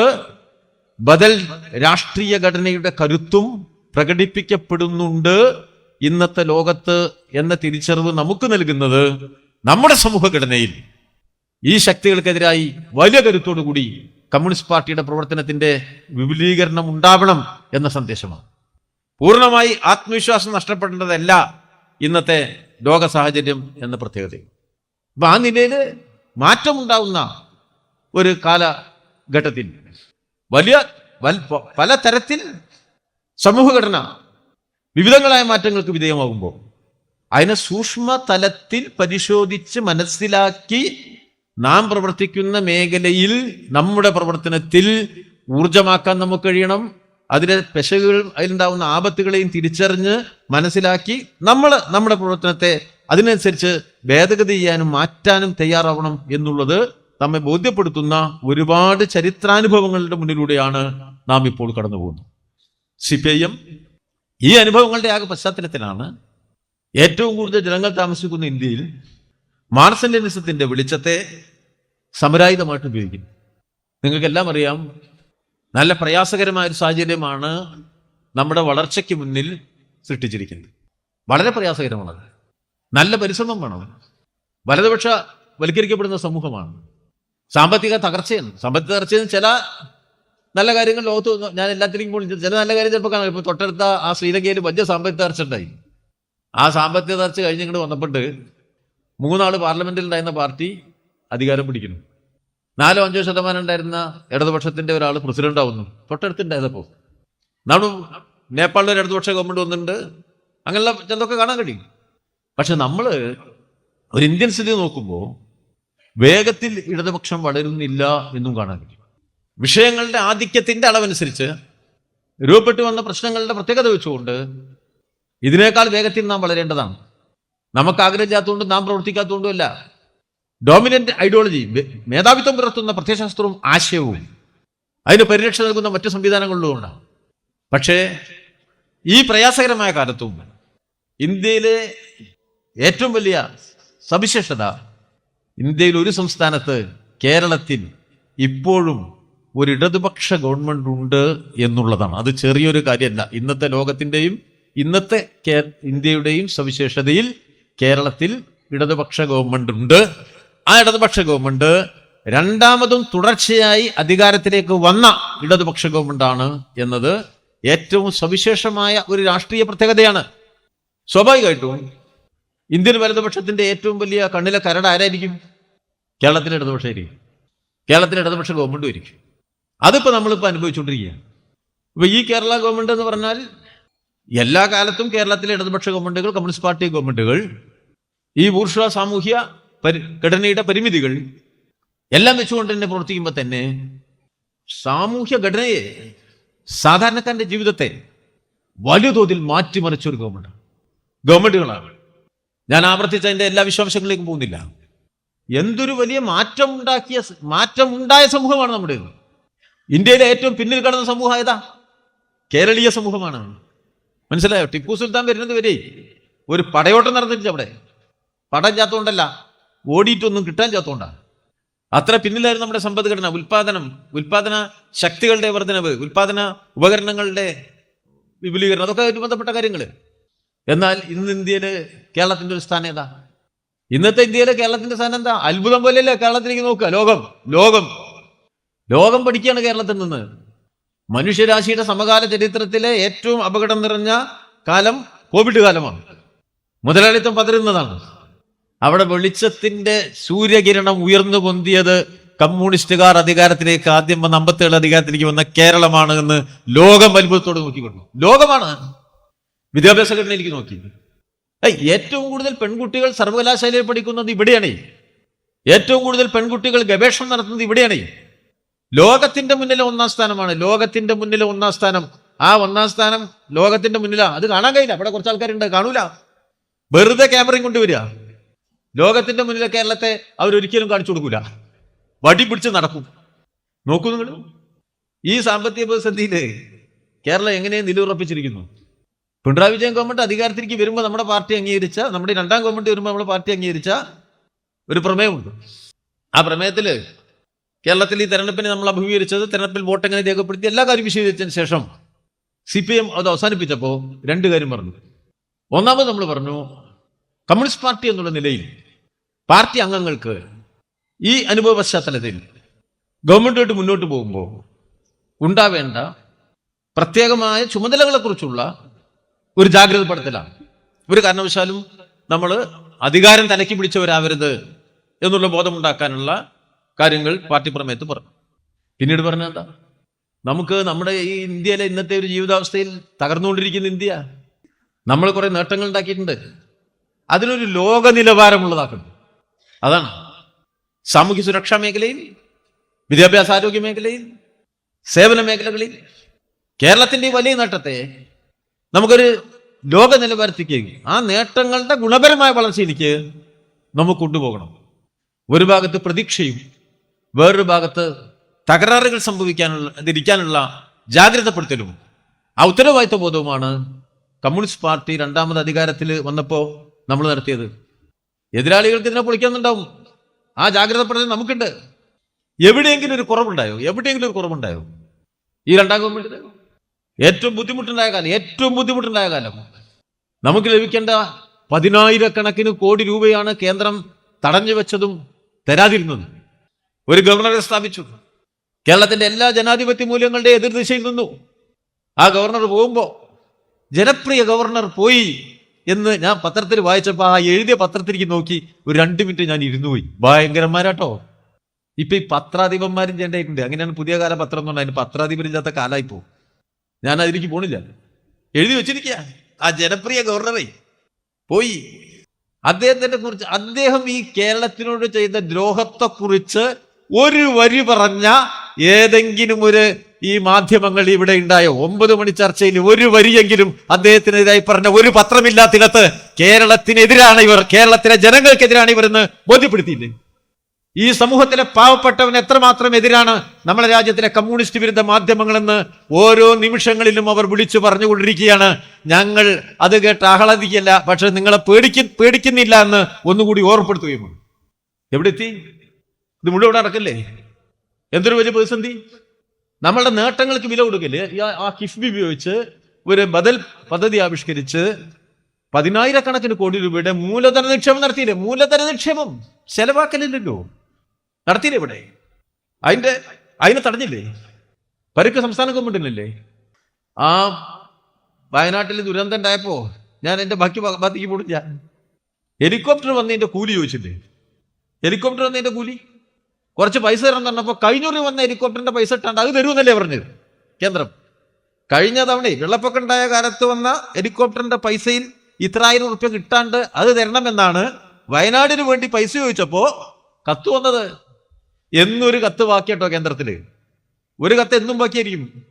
അതായത് ഞങ്ങൾക്ക് നഷ്ടമുണ്ടായി 5,000 കോടി ഉറുപ്പ്യ വേണം എന്ന് കത്ത് കൊടുത്താൽ 5,000 വേണോ 4,999 പോരെ എന്നൊരു കത്ത് വരും. ആ കത്ത് കൊടുത്താൽ അപ്പൊ നിങ്ങൾ തന്ന സ്ഥലത്തിന്റെ അപ്പുറത്ത് ഒരു 5 ഏക്കർ സ്ഥലം ബാക്കിയില്ല, അവിടുത്തെ പ്രശ്നം അടുത്ത കത്ത് വരും. അത് വിശദീകരിച്ചാൽ ഒരു കത്ത് വരും. ഒരു കാര്യങ്ങൾ ഓർക്കുക, എന്നും ഒരു കത്ത് ബാക്കിയായിരിക്കും. മനസ്സിലായില്ലേ? നമ്മൾ എന്തെങ്കിലും ചോദിച്ചാലേ ഒരു കത്ത് ബാക്കിയായിരിക്കും. അപ്പൊ ഈ മാപ്രകൾ അങ്ങനെ പറഞ്ഞുകൂടാ. ഈ നമ്മുടെ മാധ്യമങ്ങൾ എന്താ പറയല്ലോ, കേരളം ചോദിക്കാത്തോണ്ട് കിട്ടാണ്ടിരിക്കുകയാണ്, കത്തിന് മറുപടി പറയാത്തോണ്ട് തരാത്തല്ല. കേന്ദ്രം തരാത്തൊരു കുറ്റം ഉണ്ടാവില്ല. ആകെ ഉണ്ടാവുന്ന കുറ്റം നമ്മൾ ചോദിച്ചതിൽ തെറ്റി. ഒരിക്കലും ഇവരെല്ലാം കൂടി എഴുതല്ലോ, ചോദിച്ചതിന്റെ അളവ് കൂടിപ്പോയി. കിട്ടാത്തതിന്റെ കാരണേ ചോദിച്ചതിന്റെ അളവ് കൂടിപ്പോയി എന്ന്. ഏറ്റവും കൂടുതൽ കണക്കറിയുന്നവരൊക്കെ ഈ പത്രാഫീസിലല്ലേ ജോലി ചെയ്യുന്നത്. TV ചാനലിലും മറ്റേ 9 മണി ചർച്ചേന്റെ ആങ്കറുമായിട്ട് ഇരിക്കുന്ന പോലെ ആൽബർട്ട് ഐൻസ്റ്റൈനേക്കാളും വലിയ ശാസ്ത്രകാരന്മാരും കണക്ക് വിദഗ്ധന്മാരുമാണല്ലോ ഭാര്യ അവിടെ ഇരിക്കുന്നത്. അങ്ങനെ അവിടെ ഇരിക്കുന്നത് ഇവനാണല്ലോ സർവ്വവിജ്ഞാന കോശം. അവിടുന്ന് ഞാൻ ബാക്കി പറയുന്നില്ല. ആലോചിച്ച് നോക്കൂ, യഥാർത്ഥത്തിൽ എന്താ അവിടെ സംഭവിക്കുന്നത്? ഏതെങ്കിലും ഒരു മേഖലയിൽ കേരളം പുറകോട്ട് പോയോ? ഏതെങ്കിലും ഒരു മേഖലയിൽ ക്വാളിറ്റി ഓഫ് ദി പൊതുവിദ്യാഭ്യാസത്തിന്റെ ഗുണനിലവാരത്തിനെ കുറിച്ച് എന്തെങ്കിലും വിവരം ഇരിക്കുന്നുണ്ടോ? എന്നാൽ ലോകത്തൊന്നാമത്തതാണ് ഈ കേരളത്തിൽ പാവങ്ങൾ കൊടുക്കുന്ന പൊതുവിദ്യാഭ്യാസം. മനസ്സിലാക്കുക. എന്താ US ചർച്ച? എന്താ ട്രംപിന്റെ പ്രസംഗം? അവിടുത്തെ വെളുത്തവന്റെ കുട്ടി പഠിക്കുന്ന സ്കൂളിന്റെ സൗകര്യക്കുറവിനെ കുറിച്ചാണ്. ഞങ്ങളുടെ കുട്ടിക്ക് ഏറ്റവും കുറഞ്ഞ വിദ്യാഭ്യാസം കിട്ടുന്നു, ക്വാളിറ്റി ഇല്ലാത്ത വിദ്യാഭ്യാസം കിട്ടുന്നു എന്നാണ്. അതാ US ചർച്ച ചെയ്ത്. അതാണ് വലതുപക്ഷത്തിന്റെ രാഷ്ട്രീയ അജണ്ട. യൂണിവേഴ്സിറ്റി കയറാൻ പറ്റുമോ? എന്താ യൂറോപ്പിലെ സ്ഥിതി? എന്താ ഇംഗ്ലണ്ടിലെ സ്ഥിതി? ഇംഗ്ലണ്ടിന് പുതിയ സമ്പ്രദായം കൊണ്ടുവന്നു. ഓരോ വർഷത്തെയും പണപ്പെരുപ്പ നിരക്കിന്റെ അനുപാതത്തിൽ യൂണിവേഴ്സിറ്റികളിൽ ഫീസ് വർദ്ധിപ്പിക്കുന്നതാ. മനസ്സിലായി? 3% പണപ്പെരുപ്പ കുറി കൂടിയാൽ 3% ഫീസോടെ യൂണിവേഴ്സിറ്റി വർദ്ധിപ്പിക്കും. അങ്ങനെയാണ്. അങ്ങനെ വർദ്ധിപ്പിക്കുന്ന ഫീസ് അവിടുത്തെ കുട്ടികൾക്ക് കൊടുക്കാതിരിക്കാൻ ഇന്ത്യ പോലെയുള്ള പിന്നോക്ക രാജ്യങ്ങളിൽ നിന്നുള്ള കുട്ടികളെ കൊണ്ടുവരുന്നതാ. മനസ്സിലായോ? ഇന്ത്യ പോലുള്ള ചൈന പോലുള്ള രാജ്യങ്ങളിൽ നിന്ന് വരുന്ന വിദ്യാർത്ഥികൾക്ക് 2 തരം ഫീസാ. നമ്മളിവിടുന്ന് വരുന്ന കുട്ടിക്ക് 4 ഇരട്ടി ഫീസാ. അങ്ങനെ അവിടെ നിലവാരം കൂടിയിട്ടുണ്ടോ? പണമില്ലാത്ത യൂണിവേഴ്സിറ്റികൾ തുടങ്ങിയിരിക്കുന്ന ഓഫ് ക്യാമ്പസുകളാണ്. ഞാൻ എൻ്റെ വിശദാംശങ്ങളിലേക്ക് പോകുന്നില്ല. ഓഫ് ക്യാമ്പസുകളാ. പെട്ടിക്കട പോലെയുള്ള MBA വിദ്യാഭ്യാസം അവിടെ. ഇവിടുന്ന് കുറെ കുട്ടികൾ പോകുന്നുണ്ട്. നന്നായി സൂക്ഷിച്ചില്ലെങ്കിൽ പോയ കാശ് പോയി കിട്ടും. അതാ എന്നാ ഇവിടെ എഴുതുന്നത് നമ്മളെ പത്രക്കാരൻ എന്താ എഴുതുന്നത്? അയ്യോ, കേരളത്തിലെ ഉന്നത വിദ്യാഭ്യാസം തകർന്നു, അതുകൊണ്ട് എല്ലാവരും കൂടി പുറത്തേക്ക് പോയി. അങ്ങനെയാണോ സംഭവിച്ചിരിക്കുന്നത്? അക്രഡിറ്റേഷൻ തന്നെ ഒരു സാധനം ഉണ്ട് ഇന്ത്യയിൽ. 9 മണി ചർച്ചക്കാർക്ക് അറിയില്ല, പക്ഷെ അങ്ങനെ ഒരു സാധനം ഉണ്ട്. ആ അക്രഡിറ്റേഷൻ വെച്ച് നോക്കിയാൽ കേരളത്തില് സർവകലാശാലകളുടെ മുഴുവൻ അക്രഡിറ്റേഷൻ നിലവാരം കൂടിയോ കുറഞ്ഞോ? അക്രഡിറ്റേഷനിൽ A+ഉം AA ഒക്കെ കിട്ടുന്ന കോളേജുകളുടെ എണ്ണം കൂടിയോ കേരളത്തിൽ? ഞാനിവിടെ ഒരു യാത്ര നടത്തിയിരുന്നു. ഏതാനും അധ്യാപകരുണ്ടായിരുന്നു. 3-4 സംസ്ഥാനങ്ങളിൽ വിദ്യാഭ്യാസ സ്ഥാപനം നടത്തുന്ന ക്രിസ്തീയ കോളേജുകളുടെ അധ്യാപകന്മാർ ഞങ്ങളൊരു ചർച്ച നടത്തി. അവരെന്നോട് പറഞ്ഞു, ഈ കേരളത്തിലുള്ളൂട്ടോ മര്യാദയ്ക്ക് കുട്ടികളെ മര്യാദയ്ക്ക് പഠിപ്പിക്കുന്ന സ്ഥലത്ത് അവർ മറ്റു സംസ്ഥാനം 3 സംസ്ഥാനത്ത് വേറെ പഠിപ്പിക്കുന്നുണ്ട് കോളേജിൻ്റെ. ഇവിടെയാ കുട്ടികൾ പുറത്തേക്ക് കൊണ്ട് എന്തുകൊണ്ടാ? പകുതിയിലേറെ അതിന് ജോലിയാ. അല്ല, ഏറ്റവും മികച്ച വിദ്യാർത്ഥിയാണോ പുറത്തേക്ക് കൊണ്ട്? ആണോ? നമ്മുടെ ഏറ്റവും മികച്ച സ്റ്റുഡന്റ് പുറത്തേക്ക് കൊണ്ടാ? അവരാണോ പുറത്തു പോകണത്? അല്ലല്ലോ. ആരെങ്കിലും പോവാ? വലിയ ഫീസാ. പറമ്പ് വിറ്റാ പോണേ. ആരിഫ് മുഹമ്മദ് ഖാൻ ആകെ ഒരു സത്യം പറഞ്ഞിട്ടുള്ളൂ, പറമ്പ് വിറ്റ് കുട്ടികളെ പഠിപ്പിക്കുന്നവരാണ് മലയാളികൾ എന്നുള്ള ഏക സത്യമാണ് ആരിഫ് മുഹമ്മദ് ഖാന്റെ സംഭാവന. പോണ്ട് ഏറ്റവും കൂടുതൽ കുട്ടികൾ പുറത്തു കൊണ്ട് ഇവിടുന്ന കേരളത്തിൽ നിന്നാ? അല്ല, അത് ഉത്തർപ്രദേശിൽ നിന്നാണ്. രണ്ടാമത്തെ ഇവിടുന്ന ബീഹാറിൽ നിന്നാണ്. മൂന്നാമത്തെ ഇവിടുന്ന മഹാരാഷ്ട്രയിൽ നിന്നാണ്. ഏറ്റവും വലിയ കോച്ചിങ് കേന്ദ്രം പാലയല്ല, അത് കോട്ടയാണ്. അവിടെയാണ് ലക്ഷക്കണക്കിന് കോടി റുപ്യ കൈമറിഞ്ഞു പോകുന്നത്. അവിടെയാണ് കുട്ടികൾ മൂത്രപ്പരയിൽ ദുഃഖം എഴുതി വയ്ക്കുന്നത്. പഠിച്ചു പോകണം മാപ്ര. അവിടെ മറ്റേ ഈ ആങ്കർമാർ പഠിച്ചു പോകണം. എന്താ നടക്കുന്നത്? എന്താണ് ഇന്ത്യ എന്ന്, എന്താണ് ലോകം എന്ന് വെറുതെ ഇരുന്ന് പറയുന്നത്. കമ്മ്യൂണിസ്റ്റുകാരെ കുറ്റം പറയാൻ വേണ്ടി കാച്ചിക്കൊണ്ടിരിക്കുക. ഇവിടെ നമ്മുടെ സർവകലാശാലകൾ, അതിന്റെ വിഭവം, ഓരോ സർവകലാശാലയിലും 100 കണക്കിന് കോടി രൂപയുടെ പുതിയ നിക്ഷേപങ്ങൾ കേന്ദ്രം മുഴുവൻ തരൂല. ഇപ്പോ റേറ്റ് ഉണ്ട്. ആ അനുപാതത്തിൽ മുഴുവൻ കേരളം ചെലവാക്കുക. ഉത്തർപ്രദേശിലെ 20 ജില്ലാ ആശുപത്രികൾ സ്വകാര്യവൽക്കരിച്ചു. 20 ജില്ലാശുപത്രി ചെന്നാൽ അവർക്ക് സ്വകാര്യവൽക്കരിച്ചിരിക്കുക.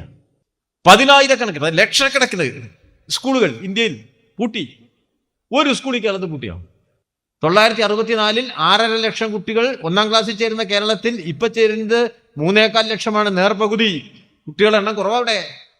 എണ്ണം കുറഞ്ഞാൽ പിന്നെ കുട്ടികൾ സ്കൂളിൽ ഉണ്ടാവുമോ? എണ്ണം കുറഞ്ഞാൽ പിന്നെ കുട്ടി കോളേജിൽ ഉണ്ടാവുമോ? ഇവർ പോയിട്ട് കുട്ടികളെ കാണാൻ ചെവിടെ? കുട്ടിച്ച കേരളത്തിൽ തന്നെ ജനിക്കാത്ത കുട്ടി ഇതിൽ ചേർക്കാൻ പറ്റുമോ? നാട്ടിൽ വന്ന മാറ്റം മനസ്സിലാവാത്തിരിക്കുന്നത് ഏക സ്ഥലം പത്രാഫീസിലാ. അടിച്ച് കാച്ചല്ലേ എന്തെങ്കിലും പറയണേ. അവസാനം പറഞ്ഞ് എവിടെ എത്തി? ഈ മലപ്പുറം ജില്ലയിൽ +2 സീറ്റ് ഇല്ലാത്തതുണ്ട്. എല്ലാ കൊല്ലും പറയും, റിസൾട്ട് വന്നാൽ പിറ്റേന്ന് പറയും മലപ്പുറത്ത് +2 സീറ്റ് ഇല്ല. പിന്നെ കുറച്ച് ആൾക്കാർ അപ്പം സമരക്കാർ പോവും. ആ സമരക്കാരെ പേര് ഞാൻ പറയുന്നില്ല, പേര് പറഞ്ഞാൽ കുടുങ്ങി. ആ സമരക്കാരൊക്കെ ഇറങ്ങി ഇവിടെ. ഇപ്പോൾ ആർക്കെങ്കിലും കിട്ടാത്തുണ്ട് ഈ കേരളത്തിൽ? +2 സീറ്റ് കിട്ടാത്ത ആരെങ്കിലും ഉണ്ടോ? ഞാൻ കേൾക്കുന്നില്ല. അപ്പോൾ ഒരു പത്രം എഴുതിയിരിക്കുക, എന്താ അറിയോ? ഇഷ്ടപ്പെട്ട സ്കൂളിൽ, ഇഷ്ടപ്പെട്ട കോഴ്സിന്, ഇഷ്ടപ്പെട്ട കുട്ടിക്ക് ഇഷ്ടപ്പെട്ടതുപോലെ പഠിക്കാനുള്ള സൗകര്യം വേണ്ടേന്ന്. ലോകത്തെവിടെയും നടക്കുമോ? പഠനത്തിനൊരു മെറിറ്റില്ലേ? നമ്മളൊക്കെ പഠിച്ചവരല്ലേ? മെറിറ്റിലല്ലേ ഇത്ര എല്ലാത്തിനും മെറിറ്റ് കട്ട് ഓഫ് മാർക്ക് ഉണ്ടാവില്ലേ? ലോകത്തില്ലേ? എല്ലാവർക്കും +2 കിട്ടിയപ്പോൾ എൻ്റെ വീട്ടിൻ്റെ അടുത്തുള്ള സ്കൂളിൽ ഞാൻ ആഗ്രഹിച്ചത് ആദ്യം സയൻസ് കിട്ടണമെന്നാണ്. പിറ്റേ ദിവസം എനിക്കൊരാഗ്രഹം കോമേഴ്സ് കിട്ടണമെന്നാണ്. മൂന്നാമത്തെ ദിവസം എൻ്റെ ആഗ്രഹം മാത്സ് കിട്ടണമെന്നാണ്. നമ്മളെ പത്രക്കാരൻ പറയുന്നത് അവൻ്റെ ആഗ്രഹത്തിനനുസരിച്ച് പിണറായി വിജയൻ കൊടുത്തിട്ടില്ല. മോശപ്പെട്ട ഗവൺമെന്റാണ് കേരളത്തിലെന്ന് പറയുന്നവൻ്റെ തൊലിക്കട്ടി പരിശോധിക്കാൻ പ്രത്യേക ലാബറട്ടറി സ്ഥാപിക്കണം. നോക്കൂ, എഴുതി വെച്ചിരിക്കില്ല ഇവിടെ. പോണതെങ്ങണ്ട് നമ്മൾ ചെയ്യണത് എന്താ? അവിടെ ആശുപത്രി വിൽക്കുമ്പോൾ ഏറ്റവും നല്ല മെഡിക്കൽ കോളേജുകൾ ഇവിടുത്തെ കേരളത്തിലെ സർക്കാർ ആശുപത്രി പോകും. ലോകത്തെവിടെയെങ്കിലും ഉണ്ടോ ഇത്ര മികച്ചത്? ഈ തിരൂർ ആശുപത്രിയിലോട്ടോ എന്നോട് അയാൾ പറഞ്ഞു 34,000 ഉറുപ്പിക വിലയുള്ള ക്യാൻസർ ട്രീറ്റ്മെന്റിന്റെ ഇഞ്ചക്ഷൻ ഫ്രീ ആയിട്ട് അടിച്ചു കൊടുത്തോണ്ടിരുന്ന ആശുപത്രി തിരൂരിലായിരുന്നു എന്ന് എന്നോട് ഒരാൾ എന്നോട് പറഞ്ഞു. ഇവിടെ സൂക്ഷിച്ചു വെച്ചിട്ടുണ്ടായിരുന്നു. ലോകത്തെവിടെയും കിട്ടുക.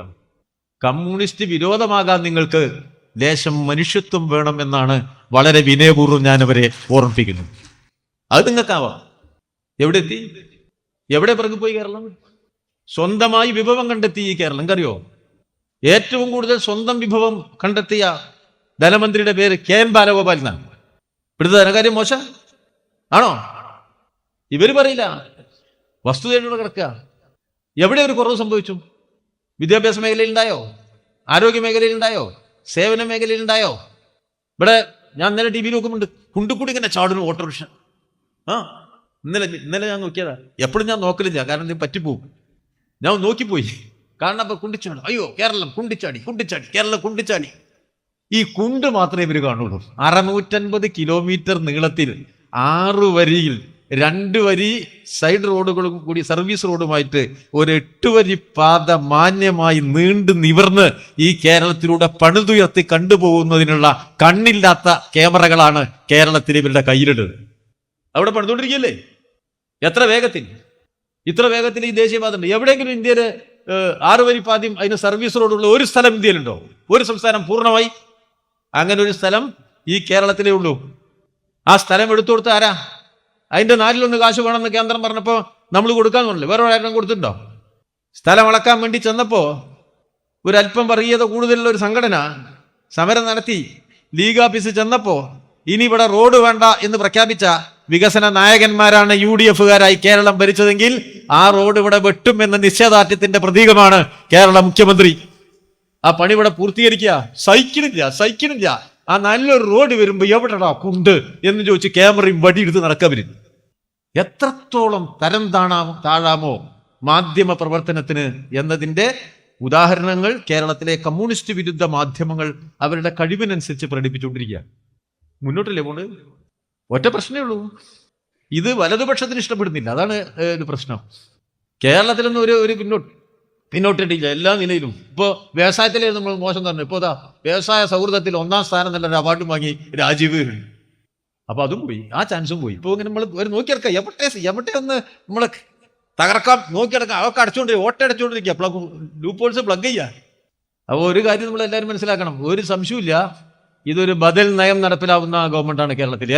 ഇന്ത്യ ഗവൺമെന്റിന്റെ ഉണ്ടാക്കിയ, ഇന്ത്യൻ സാമൂഹ്യ ഘടന ഉണ്ടാക്കിയ, ലോക സാമ്പത്തിക അവസ്ഥ ഉണ്ടാക്കിയിരിക്കുന്ന ഒരുപാട് ദാരിദ്ര്യവൽക്കരണത്തിന്റെ എല്ലാ പ്രശ്നങ്ങളുടെയും പരിഹാരം കേരളത്തിന്റെ ഒരു ചെറിയ സംസ്ഥാന ഗവൺമെന്റ് വെച്ചുകൊണ്ട് പിണറായിക്ക് ചെയ്യാൻ കഴിയില്ല, അത് വ്യക്തം.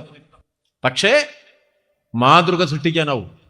അത് 957 തന്നെ കാണിച്ചു കൊടുത്തിട്ടുണ്ട്. അതിന് അധിക കാലമൊന്നും വേണ്ട, അന്ന് കാണിച്ചു കൊടുത്തിട്ടുണ്ട്. നല്ല മാതൃകയാണ്, നല്ല മാറ്റമാണ്, ഒരു സംശയം വേണ്ട.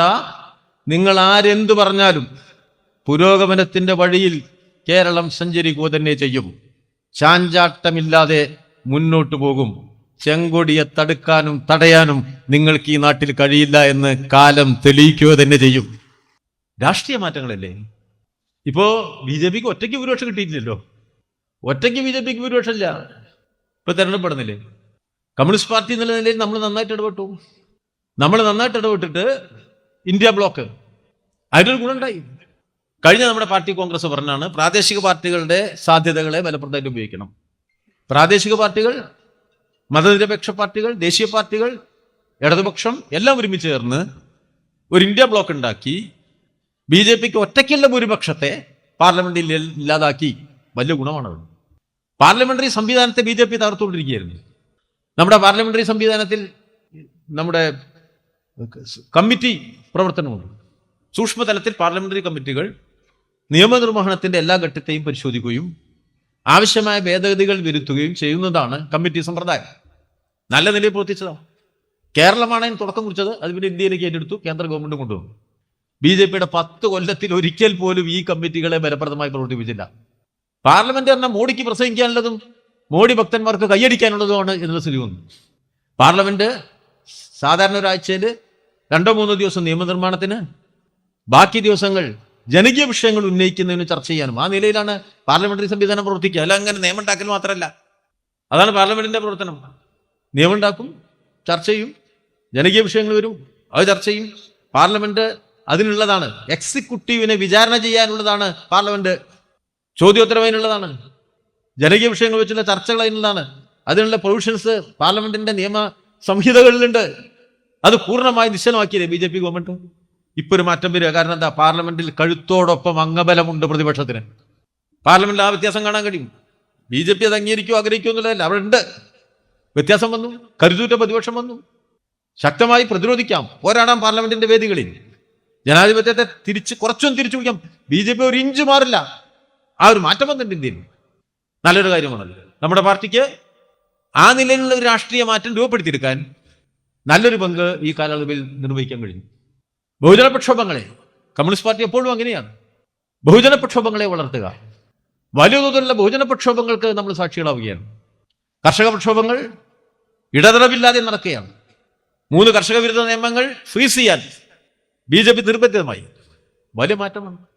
സമരങ്ങൾ തുടരണം. തൊഴിലാളികളുടെ സമരങ്ങൾ, സംഘടിത തൊഴിലാളി മേഖലയിൽ വലിയ തോതിലുള്ള പ്രക്ഷോഭങ്ങൾ, പൊതുമേഖല സ്വകാര്യവൽക്കരണത്തിനെതിരായിട്ടുള്ള സമരങ്ങൾ, കോർപ്പറേറ്റിന് വേണ്ടി എല്ലാം മാറ്റിവെക്കുന്നിടത്ത് തൊഴിലാളിയുടെ പ്രതിരോധ ശബ്ദം, അത് തൊഴിലാളികളുടെ മാത്രമല്ല രാജ്യത്തിന് വേണ്ടിയുള്ള സമരങ്ങളാണ്. തീവ്ര സ്വകാര്യവൽക്കരണത്തിനെതിരായി ഇപ്പൊ കോർപ്പറേറ്റ് അനുകൂലമായ തരത്തിൽ തൊഴിലാളി സംഘടന രജിസ്റ്റർ ചെയ്യാനുള്ള അവകാശം നിഷേധിക്കപ്പെട്ടിടത്തല്ലേ സാംസങ്ങിനെതിരെ ശക്തമായ സമരം ഇപ്പൊ തമിഴ്നാട്ടിൽ നടന്നത്. ആ നിലയിൽ പോരാട്ടങ്ങളുടെ വലിയൊരു ശാക്തിക വർധനവ് നമുക്ക് കാണാൻ കഴിയും. കുറെ കൂടി മുന്നോട്ട് കൊണ്ടുപോകണം. പാർട്ടിയുടെ ഇടപെടൽ വരുന്ന നല്ലൊരു മേഖല അതാണ്. നമ്മുടെ വിവിധ ബഹുജന സംഘടനകൾ, കാർഷിക തൊഴിലാളി കർഷക മേഖലയിലെ സമരങ്ങൾ ശക്തിപ്പെടുന്ന സമരങ്ങളാണ്. MNRGയുടെ നടത്തിപ്പ് കുറയുന്നിടത്ത് നമ്മൾ നടത്തുന്ന സമരങ്ങളെ ശക്തിപ്പെടുത്തുന്നുണ്ട് നമ്മൾ. നല്ല കാര്യമാണ്. അതോടൊപ്പം പ്രധാനമാണ് കേരളത്തിലെ ഇടതുപക്ഷ ഗവൺമെന്റിനെ സംരക്ഷിക്കുക എന്നത്. കാരണം ഇന്ത്യയിലെ വലതുപക്ഷത്തിന്റെ രാഷ്ട്രീയ അജണ്ടയിലെ മുഖ്യ ഇനമാണ് കേരളത്തിലെ ഇടതുപക്ഷ ഗവൺമെന്റിനെ തകർക്കുക എന്നത്. ഇടതുപക്ഷ ഗവൺമെന്റിനെ തകർക്കുക പറഞ്ഞാൽ കേരളത്തിലെ ഇടതുപക്ഷത്തെ തകർക്കുക എന്നാണ്. കേരളത്തിലെ ഇടതുപക്ഷത്തെ തകർക്കുക അതൊരു രാഷ്ട്രീയ അജണ്ടയാണ് ഇന്ത്യൻ ഭരണവർഗത്തിന്റെ. ആ രാഷ്ട്രീയ അജണ്ട നടപ്പിലാക്കാൻ എല്ലാ കഴിവും അവരോട് ഉപയോഗിക്കും. അതിപ്പോൾ ഉപയോഗിച്ചുകൊണ്ടിരിക്കുകയാണ്. എല്ലാ കഴിവും ഉപയോഗിക്കും. കരുതൂറ്റ കമ്മ്യൂണിസ്റ്റ് വിരുദ്ധ മുന്നണി ഉണ്ടാക്കുക, CPM വിരുദ്ധ മുന്നണി ഉണ്ടാക്കുക. ആ ലക്ഷ്യത്തിന്റെ ഭാഗമാണ്. ആ ലക്ഷ്യത്തിന്റെ ഭാഗമായി 1957 ഒന്നാം EMS ഗവൺമെന്റ് വന്നപ്പോൾ തന്നെ വിമോചന സമരം നടത്തി. ആ വിമോചന സമരം മുന്നണി എന്ന് പറഞ്ഞാൽ ആരാ? ജനങ്ങളുടെ പിന്തുണയായിരുന്നോ? അതോ വർഗീയ ജാതീയ ഘടകങ്ങളുടെ ഇടപെടലായിരുന്നോ? മതത്തെ അല്ലേ ഉപയോഗപ്പെടുത്തിയത്? മതത്തെ ഉപയോഗപ്പെടുത്തിയല്ലേ ഇവിടെ വിമോചന സമരം നടത്തിയത്?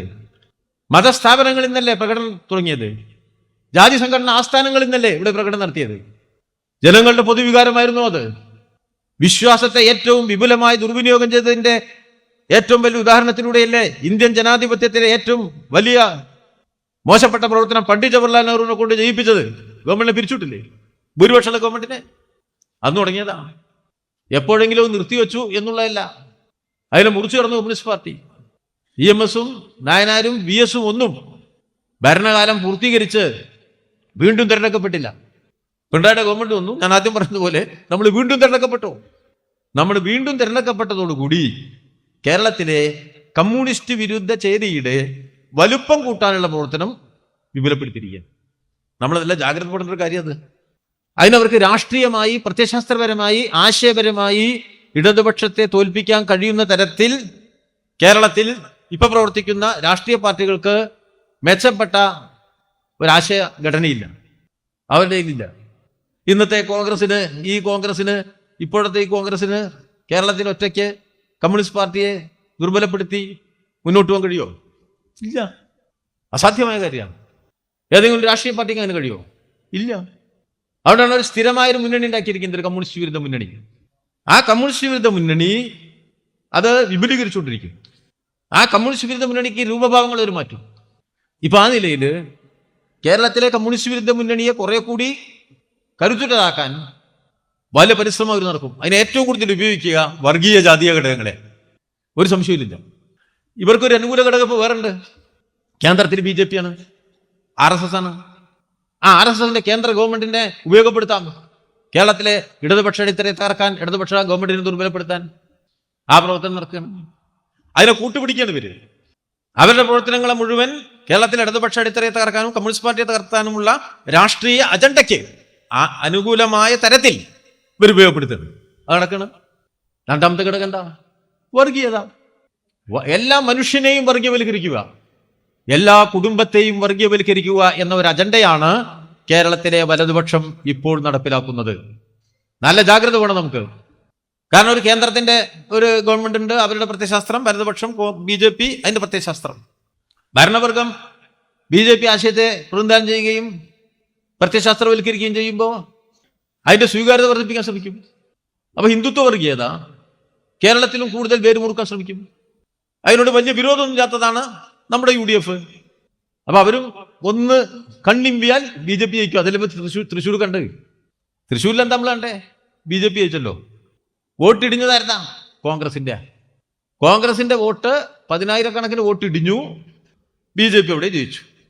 ചില ക്രിസ്തീയ സഭകളും പിന്തുണച്ചു. എല്ലാം ചേർന്ന് കേരളത്തിൽ ആദ്യമായിട്ടൊരു BJP-കാരൻ ജയിച്ചു. അവർ വീണ്ടും വിനിയോഗിക്കാൻ ശ്രമിക്കും. നമുക്ക് കേരള സംസ്ഥാനത്തിനകത്ത് ഒരു BJP ജയിക്കുക എന്ന് പറഞ്ഞാൽ ചിന്തിക്കാൻ പറ്റുമോ?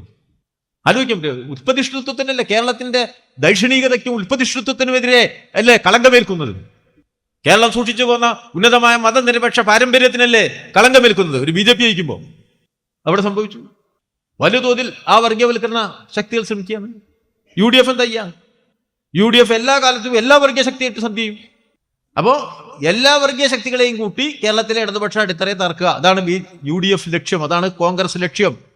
അതിനവര് ഭൂരിപക്ഷ വർഗീയതയോട് മാത്രം സന്ധി ചെയ്യുക മാത്രമല്ല, ന്യൂനപക്ഷ വർഗീയതയെയും നല്ല തോതിൽ അവര് ശക്തിപ്പെടുത്തുകയും പ്രോത്സാഹിപ്പിക്കുകയും ഒന്നിപ്പിച്ചു നിർത്തുകയും ചെയ്യും. അതോടെ നടക്കണം. അത് BJP-ക്കെതിരായിട്ടല്ല, കേരളത്തിലെ കമ്മ്യൂണിസ്റ്റ് പാർട്ടിയുടെ അടിത്തറ തകർക്കുന്നതിന് വേണ്ടിയാണ് ഇവിടെ എല്ലാ വർഗീയതയും ഒന്നിപ്പിക്കുന്നത്. ന്യൂനപക്ഷ വർഗീയതയെ ഉപയോഗപ്പെടുത്തുന്നത് BJP-ക്കെതിരായിട്ടല്ല, കേരളത്തിലെ കമ്മ്യൂണിസ്റ്റ് പാർട്ടിയുടെ അടിത്തറയെ തകർക്കാനാണ് എന്ന കാര്യം ഇപ്പോ കൂടുതൽ കൂടുതൽ ബോധ്യപ്പെട്ടുകൊണ്ടിരിക്കുകയാണ്. ഒരാൾ ഇന്നലെ പ്രസംഗിക്കാൻ കേട്ടേ, ഭൂരിപക്ഷ വർഗീയതയുമായി സന്ധി ചെയ്യാം BJP-ക്കെതിരായി. ആ സന്ധിയിലെല്ലാം ഞങ്ങൾ കണ്ടത് കേരളത്തിലെ ഇടതുപക്ഷ അടിത്തറയെ തകർക്കുക എന്നുള്ള ലക്ഷ്യത്തോടു കൂടിയാണ്, പുരോഗമന ആശയങ്ങളെ തകർക്കുക എന്ന ലക്ഷ്യത്തോടു കൂടിയാണ്. മനുഷ്യൻ വർഗീയവൽക്കരിക്കപ്പെട്ടാൽ ഏത് വർഗീയതയായാലും ശരി, ആള് വർഗീയത തന്നെ കേട്ടോ. ഭൂരിപക്ഷ വർഗീയത, കടുത്ത വർഗീയത, സംശയമൊന്നുമില്ലല്ലോ. ആർക്കെങ്കിലും സംശയം ഉണ്ടോ? അത് ഭൂരിപക്ഷത്തിന്റെ അല്ലേ, വല്ല സംശയമില്ലുണ്ടാവോ? പക്ഷെ അതിനൊരു മറുമരുന്നായിട്ട് ന്യൂനപക്ഷ വർഗീയത ഉണ്ടാക്കുമ്പോൾ എല്ലാ കാലത്തും നമ്മൾ ആശയസംവാദത്തിൽ ഉണ്ടല്ലോ. ന്യൂനപക്ഷ വർഗീയത, മുസ്ലിം ജനവിഭാഗത്തിനകത്ത് വർഗീയത ശക്തിപ്പെടുന്നു, അല്ലെങ്കിൽ ക്രിസ്ത്യാനികൾക്കിടയിൽ വർഗീയത ശക്തിപ്പെടുന്നു എന്ന് വന്നാൽ നാടിന് ഗുണം ചെയ്യുമോ? അത് നാടിന് ഗുണം ചെയ്യില്ല. നമ്മുടെ നാടിന്റെ ഏറ്റവും വലിയ ഗുണം എന്താ? അപ്പൊ മലപ്പുറത്താണ് നമ്മൾ നിൽക്കുന്നത്. മലപ്പുറത്തിന്റെ ഏറ്റവും വലിയ ഗുണം എന്താ? അതൊരു മുസ്ലിം ഭൂരിപക്ഷ ജില്ലയാണ്. പക്ഷേ മതനിരപേക്ഷത ഏറ്റവും കൂടുതൽ കരുത്തോടുകൂടി ഉയർത്തിപ്പിടിക്കുന്ന പ്രദേശങ്ങളിൽ ഒന്നാണ് മലപ്പുറം എന്നത് ഏറ്റവും അഭിമാനകരമായ ഒരു കാര്യമാണ്. നല്ല മതനിരപേക്ഷ സ്പിരിറ്റ് അല്ലേ ഇവിടെ? കുറച്ചാൾക്കാർ ഇപ്പൊ ഇറങ്ങിയിട്ടുണ്ടാവും പൊളിക്കാട്ടാ. ഏത് മലപ്പുറം എന്ന് പറഞ്ഞൊരു വർഗീയതയുടെ ചിഹ്നമാണ് എന്ന് സ്ഥാപിക്കാനുള്ള വൻ പരിശ്രമം ഇവിടെ നടത്തുന്നുണ്ട്. ജമാഅത്തെ ഇസ്ലാമിക്കാരെ ഏറ്റവും മുന്നിൽ നിൽക്കും, അതിൻ്റെ കൂടെ കുറച്ചും കൂടി തീവ്രതയുള്ള SDP-ക്കാർ നിൽക്കും, പിന്നെ ലീഗേര് ഒളിഞ്ഞു നിൽക്കും. അടിക്കുക. നമ്മുടെ മുസ്ലിം ജനസമുദായത്തിലെ ഭൂരിപക്ഷം വർഗീയ ശക്തികൾക്കൊപ്പമല്ല. അതല്ല നമ്മുടെ നാടിൻ്റെ ഒരു ഗുണം. ഇവിടെ ഹിന്ദു വിഭാഗത്തിനും ഭൂരിപക്ഷ ആളുകൾ വർഗീയതക്കൊപ്പമല്ല. അതിൻ്റെ കേരളത്തിൽ ഇടതുപക്ഷ ഗവൺമെന്റ്. അതുകൊണ്ടല്ലേ ഇത് കേരളല്ലേ? അപ്പോ കേരളത്തിലെ ഹിന്ദു ഭൂരിപക്ഷ വർഗീയവാദികളല്ല. മുസ്ലിം ജനസാമാന്യം അതിലെ മഹാഭൂരിപക്ഷം വർഗീയവാദികളല്ല. ക്രിസ്ത്യൻ ജനവിഭാഗം അതിലെ മഹാഭൂരിപക്ഷം വർഗീയവാദികളല്ല. പക്ഷേ ഇവരെ അതിലെ മഹാഭൂരിപക്ഷത്തെ വർഗീയവാദികളാക്കാൻ ഇവർ പരിശ്രമിക്കുകയാണ്. അത് കണ്ടാ പറയണ്ടേ? കേരളത്തിൽ വർഗീയവാദം ശക്തിപ്പെട്ടാൽ നന്നാവുമോ? കേരളത്തിന്റെ പ്രത്യേകത എന്താ? ഉത്തരേന്ത്യയിലൊക്കെ ഒരു ഗുണമുണ്ട്. ഒരു പ്രത്യേക സ്ഥലത്തായിരിക്കും, ഒരു ജാതി ഒരു സ്ഥലത്ത്, ഒരു മത ഒരു സ്ഥലത്ത്, മുസ്ലിമിന്റെ ഗല്ലി, ദളിതന്റെ ഗല്ലി, ചമാറിന്റെ ഗല്ലി, അങ്ങനെയാ. ഇവിടെ അങ്ങനെയല്ല. എൻ്റെ വീടിന്റെ മുമ്പിൽ ഒരു മുസ്ലിമിന്റെ വീട്, എൻ്റെ വീടിന്റെ പിന്നിലൊരു മുസ്ലിമിന്റെ വീട്, എൻ്റെ വീടിന്റെ വലത്തുഭാഗത്തൊരു മുസ്ലിമിന്റെ വീട്, അങ്ങനെ എൻ്റെ വീട് കിടക്കും. മനസ്സിലായോ? എൻ്റെ വീടിന്റെ 3 ഭാഗത്താ. കിഴക്ക് ഞാൻ രാവിലെ വീട്ടിൽ നിന്ന് എണീറ്റാൽ മുന്നിൽ കാണുന്ന തന്നെ ഒരു മുസ്ലിം ഇത്താത്ത അവിടെ താടിക്ക് കൈയും കൊടുത്ത് ഇങ്ങനെ ഇരിക്കുന്നതാണ് ഞാൻ. അത് വേറൊരു ഭാഗം, ഞാൻ എനിക്ക് പോണില്ല. അത് ഭർത്താവ് വിദേശത്തൊക്കെ ആയിട്ട് പാവപ്പെട്ട ഒരു സ്ത്രീ, നമ്മളെ ഏറ്റവും അടുത്ത കുടുംബം അവിടെ ഇരിക്കേണ്ടവർ, അവരെ കണ്ടുകൊണ്ട് നമ്മൾ രാവിലെ എണീക്കും. വലത്തുഭാഗത്തോ അവിടെയും ഒരു മുസ്ലിം സ്ത്രീയാണ്, തൊട്ട് പിന്നിലോ മയമാക്കാരും അയാൾ അദ്ദേഹം മുസ്ലിമാണ്. എന്താ ചെയ്യുക? എൻ്റെ നാട്ടിൽ 75% മുസ്ലിം ആയതുകൊണ്ട് എൻ്റെ വീട്ടിൻ്റെ ചുറ്റും 3 മുസ്ലിം വീടുണ്ട് എന്നത് ഏറ്റവും അഭിമാനകരമായ കാര്യം. അവിടെ കട്ടെ. ഇതുവരെ എന്തെങ്കിലും പ്രശ്നം ഉണ്ടായിട്ടുണ്ടോ? ഉണ്ടായിട്ടില്ല. ഒറ്റ നിബന്ധന ഞാൻ വെക്കുന്നുള്ളൂ, ഞങ്ങളെ വർഗീയവാദിയാക്കിയിട്ട് തമ്മിൽ തല്ലിക്കാൻ ഒരു വർഗീയ ശക്തി ഭൂരിപക്ഷമായാലും ന്യൂനപക്ഷമായാലും അംഗീകരിക്കില്ല എന്ന് പറയാനുള്ള ആ സാമാന്യ മര്യാദയാണ്. അതുകൊണ്ടേ അത് പറയണ്ടേ? അങ്ങനെ പറയണ്ടേ? ഈ നാടിനെ സ്നേഹിക്കുന്ന ഏതൊരാളും അങ്ങനെ പറയും. അതിനെ എതിർക്കുന്നവർ പറയുന്നവരെ വർഗീയ ആക്കും. അതുകൊണ്ടൊന്നും അവർ മുന്നേറാൻ പോകുന്നില്ല, ഞങ്ങൾ തളരാനും പോകുന്നില്ല. ഈ തീവ്ര പരിശ്രമം നടക്കുന്നുണ്ട് എന്ന് നമ്മളെല്ലാവരും മനസ്സിലാക്കണം. അപകടകരമായ രൂപത്തിലാണ്. അതിൻ്റെ ഒരു കാരണം എന്താ? അതിൻ്റെ കാരണം വർഗീയതയ്ക്ക് കീഴ്പ്പെടുന്ന കോൺഗ്രസ് നിലപാടാ, UDF നിലപാടാ. പൂർണ്ണമായും വർഗീയതയ്ക്ക് കീഴ്പ്പെട്ടിരിക്കുകയല്ലേ ഈ കോൺഗ്രസ്. ഒരു മൂല്യബോധം വേണ്ടേ ഒരു പാർട്ടിക്ക്? ഈ സതീശനും സുധാകരനും ഇവർക്കൊക്കെ ഉണ്ടോ? മഹാത്മാഗാന്ധി പറഞ്ഞിട്ടുണ്ട്, വേറെ നമ്മൾ കൂട്ടുപിടിക്കണ്ട, പൊതുപ്രവർത്തനത്തിന്റെ അടിത്തറ മൂല്യബോധമാണ് എന്നാണ്. പൊതുപ്രവർത്തനത്തെക്കുറിച്ചുള്ള മഹാത്മാഗാന്ധിയുടെ 7 കാര്യങ്ങളുണ്ട്. അതിൽ ഒന്നാമത്തെ കാര്യം അതാണ്. അതില്ല എന്നുള്ളതാണ് കേരളത്തിലെ കോൺഗ്രസിന്റെ പ്രത്യേകത. അത് മുഴുവൻ അവര് പണയം വെച്ചിരിക്കുക ന്യൂനപക്ഷ വർഗീയ ശക്തികൾക്കും മറ്റ് വർഗീയ ജാതീയ ശക്തികൾക്കും. അങ്ങനെയാണ്. ഏതൊരു സാന്ദീപ് വാര്യർ ഇപ്പൊ കോൺഗ്രസ് ചേർന്ന് ഇല്ലേ? വാഴക്കൊല ജന്മിന്റെ വീട്ടിൽ കൊണ്ടുപോകണ മാതിരിയാ ഈ സാന്ദീപ് വാര്യരെയും കൊണ്ട്. എവിടേക്കാ പോയത് ഞാൻ പറയണോ സ്ഥലം? ഞാൻ പറയണോ സാന്ദീപ് വാര്യരെയും കൊണ്ടുപോയ സ്ഥലത്തിന്റെ പേര് അല്ലേ? ഇതല്ലേ കോൺഗ്രസ്? പൂർണ്ണമായി കീഴ്പ്പെട്ടല്ലേ? പൂർണ്ണമായി കീഴ്പ്പെട്ടു. അത് പറയില്ലേ? പറയും. അത് ഉപയോഗിച്ച് നിങ്ങൾ ഞങ്ങളെ തകർക്കാൻ വരരുത്. നിങ്ങൾ എന്തെങ്കിലും ചെയ്തോ? ഇന്ത്യയിലെ കോൺഗ്രസിനെ സ്ഥിതി നമുക്കെല്ലാം അറിയാം. പഴയ കോൺഗ്രസ് ആണ് ഈ കോൺഗ്രസ് അല്ല. പക്ഷേ നമ്മുടെ രാജ്യത്തിന്റെ ഇന്നത്തെ രാഷ്ട്രീയ സവിശേഷതയിൽ മതനിരപേക്ഷ ശക്തികളെ ഒന്നിപ്പിക്കുമ്പോൾ നമ്മൾ ഇവരെല്ലാവരും കൂട്ടിയിട്ടല്ലേ നമ്മൾ ആ സമരത്തിൽ പങ്കെടുത്തത്. ആ ചെലവില് നിങ്ങൾ ഒളിപ്പിച്ച് കിടത്താൻ നടത്തുന്ന വർഗീയ ശ്രമങ്ങളെ തുറന്നു കാണിക്കുക തന്നെ ചെയ്യും. തുറന്നു കാണിക്കണം. അത് തൊഴിലാളി വർഗ രാഷ്ട്രീയത്തിന്റെ ചുമതലയാ. അതാ ഞങ്ങൾ ചെയ്ത്. അതിനെ എതിർക്കണം. അത് ഏതായാലും നമ്മൾ ഓരോന്നിന്റെ അളവ് തൂക്കം നോക്കി കൃത്യമായിട്ട് എതിർത്ത് പോവാതിരുന്നാൽ കേരളത്തെ പൂർണ്ണമായി വർഗീയവൽക്കരിക്കുക എന്ന അജണ്ട ഇവരെ സബലീകരിക്കാൻ നോക്കും. അത് പറ്റില്ല. വലുതുതല് നടക്കുകയാണ്. അപ്പൊ ഈ വർഗീയവാദ ശക്തികൾ ഈ സത്യമൊക്കെ നമ്മൾ പറഞ്ഞാൽ നമ്മളെ പാർട്ടിക്കെതിരായിട്ട് അങ്ങ് പറഞ്ഞുകൊണ്ടിരിക്കും. കളവ് പറയും. കളവേ പറയൂ. അത് നമ്മളെ മാധ്യമ സുഹൃത്തുക്കളുടെ പിന്തുണ അവർക്കുണ്ട്. അവരും കളവ്, രണ്ടു കൂട്ടരും കൂടി കൂടിയ കളവ് പറയും. കൂട്ടത്തില് ഈ കളവിന്റെ അളവ് വർദ്ധിപ്പിക്കും. ഇപ്പൊ ഇവിടെ ഞാൻ EMS വർഗീയവാദിയാണ്. ഈ കേരളത്തിൽ ഒരാൾക്ക് പറയാൻ പാടില്ലാത്ത ഒരു വാക്കുണ്ടെങ്കിൽ EMSന് നേരെ ആ പ്രയോഗം നടത്തുക. പിന്നെയോ EMS ഏറ്റവും വലിയ മുസ്ലിം വിരുദ്ധനാണ്. ചന്ദ്രികയിൽ 4 ദിവസത്തെ ലേഖന ലീഗ് സെക്കുലറിസ്റ്റുകൾ, ലീഗ് ഭയങ്കര സെക്കുലർ പാർട്ടി എഴുതിയിരിക്കും EMSനെതിരായിട്ട് 4 ദിവസം തുടർച്ചയായിട്ട്. കേരളം കണ്ട വലിയ വർഗീയവാദി EMS നമ്പൂതിരിപ്പാട്. വല്ല ചരിത്രബോധമുണ്ടോ? ചരിത്രം എന്നൊരു സാധനം ഈ മനുഷ്യ സമൂഹത്തിന്റെ മുന്നിൽ നീണ്ടു നിവർന്ന് കിടക്കുന്നുണ്ട്. അതിലൊരു അക്ഷരം വായിച്ചു പഠിക്കണം. അക്ഷര വിരോധികളാവരുത്. 921 കുറിച്ച് ആഹ്വാനവും താക്കീതും എഴുതിയ EMS നമ്പൂതിരിപ്പാടിനെ കുറിച്ച് എന്തെങ്കിലും വിവരം വേണ്ടി ഇവർക്ക്? എന്തെങ്കിലും വിവരം? എന്തായിരുന്നു ഈ മതന്യൂനപക്ഷത്തിന്റെ ഏറനാടൻ അവസ്ഥ? ബ്രിട്ടീഷ് സാമ്രാജ്യത്വം അവന്റെ ബൂട്ടിന്റെ അടിയിലിട്ട് ഞെരിച്ച് തോക്കിന്റെ പാത്തി കൊണ്ട് അടിച്ച് നാട് കടത്തിയും കൊലപ്പെടുത്തിയും കീഴ്പ്പെടുത്തിയും ഉണ്ടാക്കിയ കിരാതത്വത്തിന്റെ മുന്നിൽ ഒരിറ്റ് കണ്ണീര് കാരുണ്യം നൽകാൻ കഴിയാതെ പോയ കോൺഗ്രസിനെ കുറിച്ചാണ് ഇവിടുത്തെ മതന്യൂനപക്ഷം ആലോചിച്ചു പോയിരുന്നത്. അവര് വഞ്ചിച്ചു പോയെടുത്തുനിന്നാണ് നമ്മുടെ സമൂഹത്തിൽ സാമുദായിക മതബോധത്തിലേക്ക് മനുഷ്യൻ മാറുന്നത്. ആ കാലത്ത് മനുഷ്യത്വത്തെ ഉയർത്തിപ്പിടിച്ചുകൊണ്ട് കേരളത്തിൽ ഉയർന്ന ആദ്യത്തെ ശബ്ദം EMS നമ്പൂതിരിപ്പാടിൻ്റെതായിരുന്നു എന്ന് ചരിത്രം അടയാളപ്പെടുത്തിയിട്ടുണ്ട്. ലീഗേര് വായിച്ചാൽ പോവത് EMS നമ്പൂതിരിപ്പാടിന്റെ ചരിത്രത്തെയും പശ്ചാത്തലത്തെയും അദ്ദേഹത്തിന്റെ ദൈക്ഷണികതയും വായിക്കാൻ ലീഗേർ ഇറങ്ങി നടക്കുവോ? ഇറങ്ങി തിരിച്ചില്ലേ? ഇവിടെ നമ്മൾ കണ്ടില്ലേ? ഏത് പാർട്ടി അത്? പിന്നെ അവിടുന്ന് കണ്ട എല്ലാവരും വർഗീയവാദികൾ. ഏത് നമ്മളെ പാർട്ടിയിൽ അച്യുതൻ നായനാര് ലീഗ് അടിച്ച് കാച്ചിരിക്കുക. എവിടെ എത്തി? ഇവിടെ ഈ നമ്മുടെ നാട്ടിലെ 57 EMSന്റെ ഗവൺമെന്റ് വന്നതിന്റെ ശേഷമല്ലേ എത്ര നിയമങ്ങളാ നിയമപുസ്തകത്തിന് മാറ്റിയത്?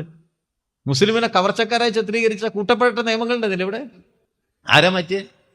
പള്ളി ഇഷ്ടംപോലെ പണിയുള്ള സ്വാതന്ത്ര്യം ആരെ കൊടുത്തേ? മലപ്പുറം നേർച്ചൊന്ന് നടത്തി കിട്ടുക എന്ന മുസ്ലിമിന്റെ ഏറ്റവും വലിയ അഭിമാന ബോധത്തിന്റെ ആ നേർച്ച നടത്താൻ ആരാ അനുവാദം കൊടുത്ത്? EMS അല്ലേ? EMSനെ പിന്നെ ബാക്കിയുള്ളവരെ വിളിക്കുന്നതിൽ നമ്മള് അത്ഭുതപ്പെട്ടിട്ട് കാര്യം കേട്ടോ. ഈ വിളിയാ. അധികാരം നഷ്ടപ്പെട്ടാൽ പ്രതിപക്ഷത്തിരിക്കണം. ഒരു സംശയമില്ല, കുറച്ചധിക കാലം കൂടി ഇരിക്കേണ്ടി വരും എന്ന് മനസ്സിലാക്കിക്കോളും. ഇതാണ് ഇവിടെ നടക്കുന്നത്. നല്ല ജാഗ്രത വേണം. തൊഴിലാളി വർഗ രാഷ്ട്രീയം ഉയർത്തിപ്പിടിക്കണം.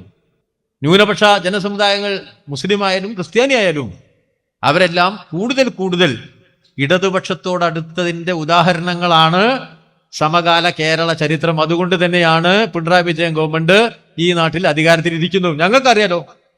എല്ലാ ഭാഗത്തേക്കൊന്നും ഞാൻ പോണില്ല. ഓരോന്ന് എണ്ണി പറഞ്ഞാൽ നമ്മളെ നാടിന് വന്ന ഒരു മാറ്റമുണ്ട്. ആ മാറ്റം തിരിച്ചറിയണം. കമ്മ്യൂണിസ്റ്റുകാരെ എതിർക്കാൻ ധാരാളം കളവ് പറയാറുണ്ട്.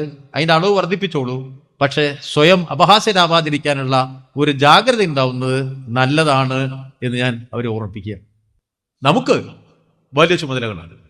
ഈ സമ്മേളനകാലം, ഈ സമ്മേളനം നമുക്ക് നൽകുന്ന ഉത്തരവാദിത്വം കമ്മ്യൂണിസ്റ്റ് പാർട്ടിയാണ്.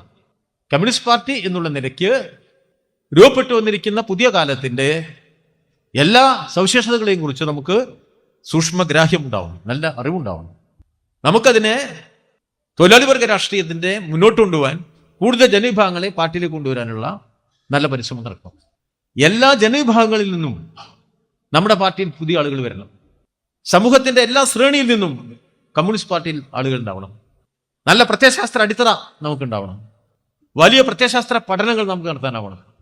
ആശയപരമായ ഉൾക്കരുത്തുള്ള കമ്മ്യൂണിസ്റ്റ് പാർട്ടിക്ക് ഈ പുതിയ കാല ചുമതലകളെ ഏറ്റെടുക്കാൻ കഴിയും.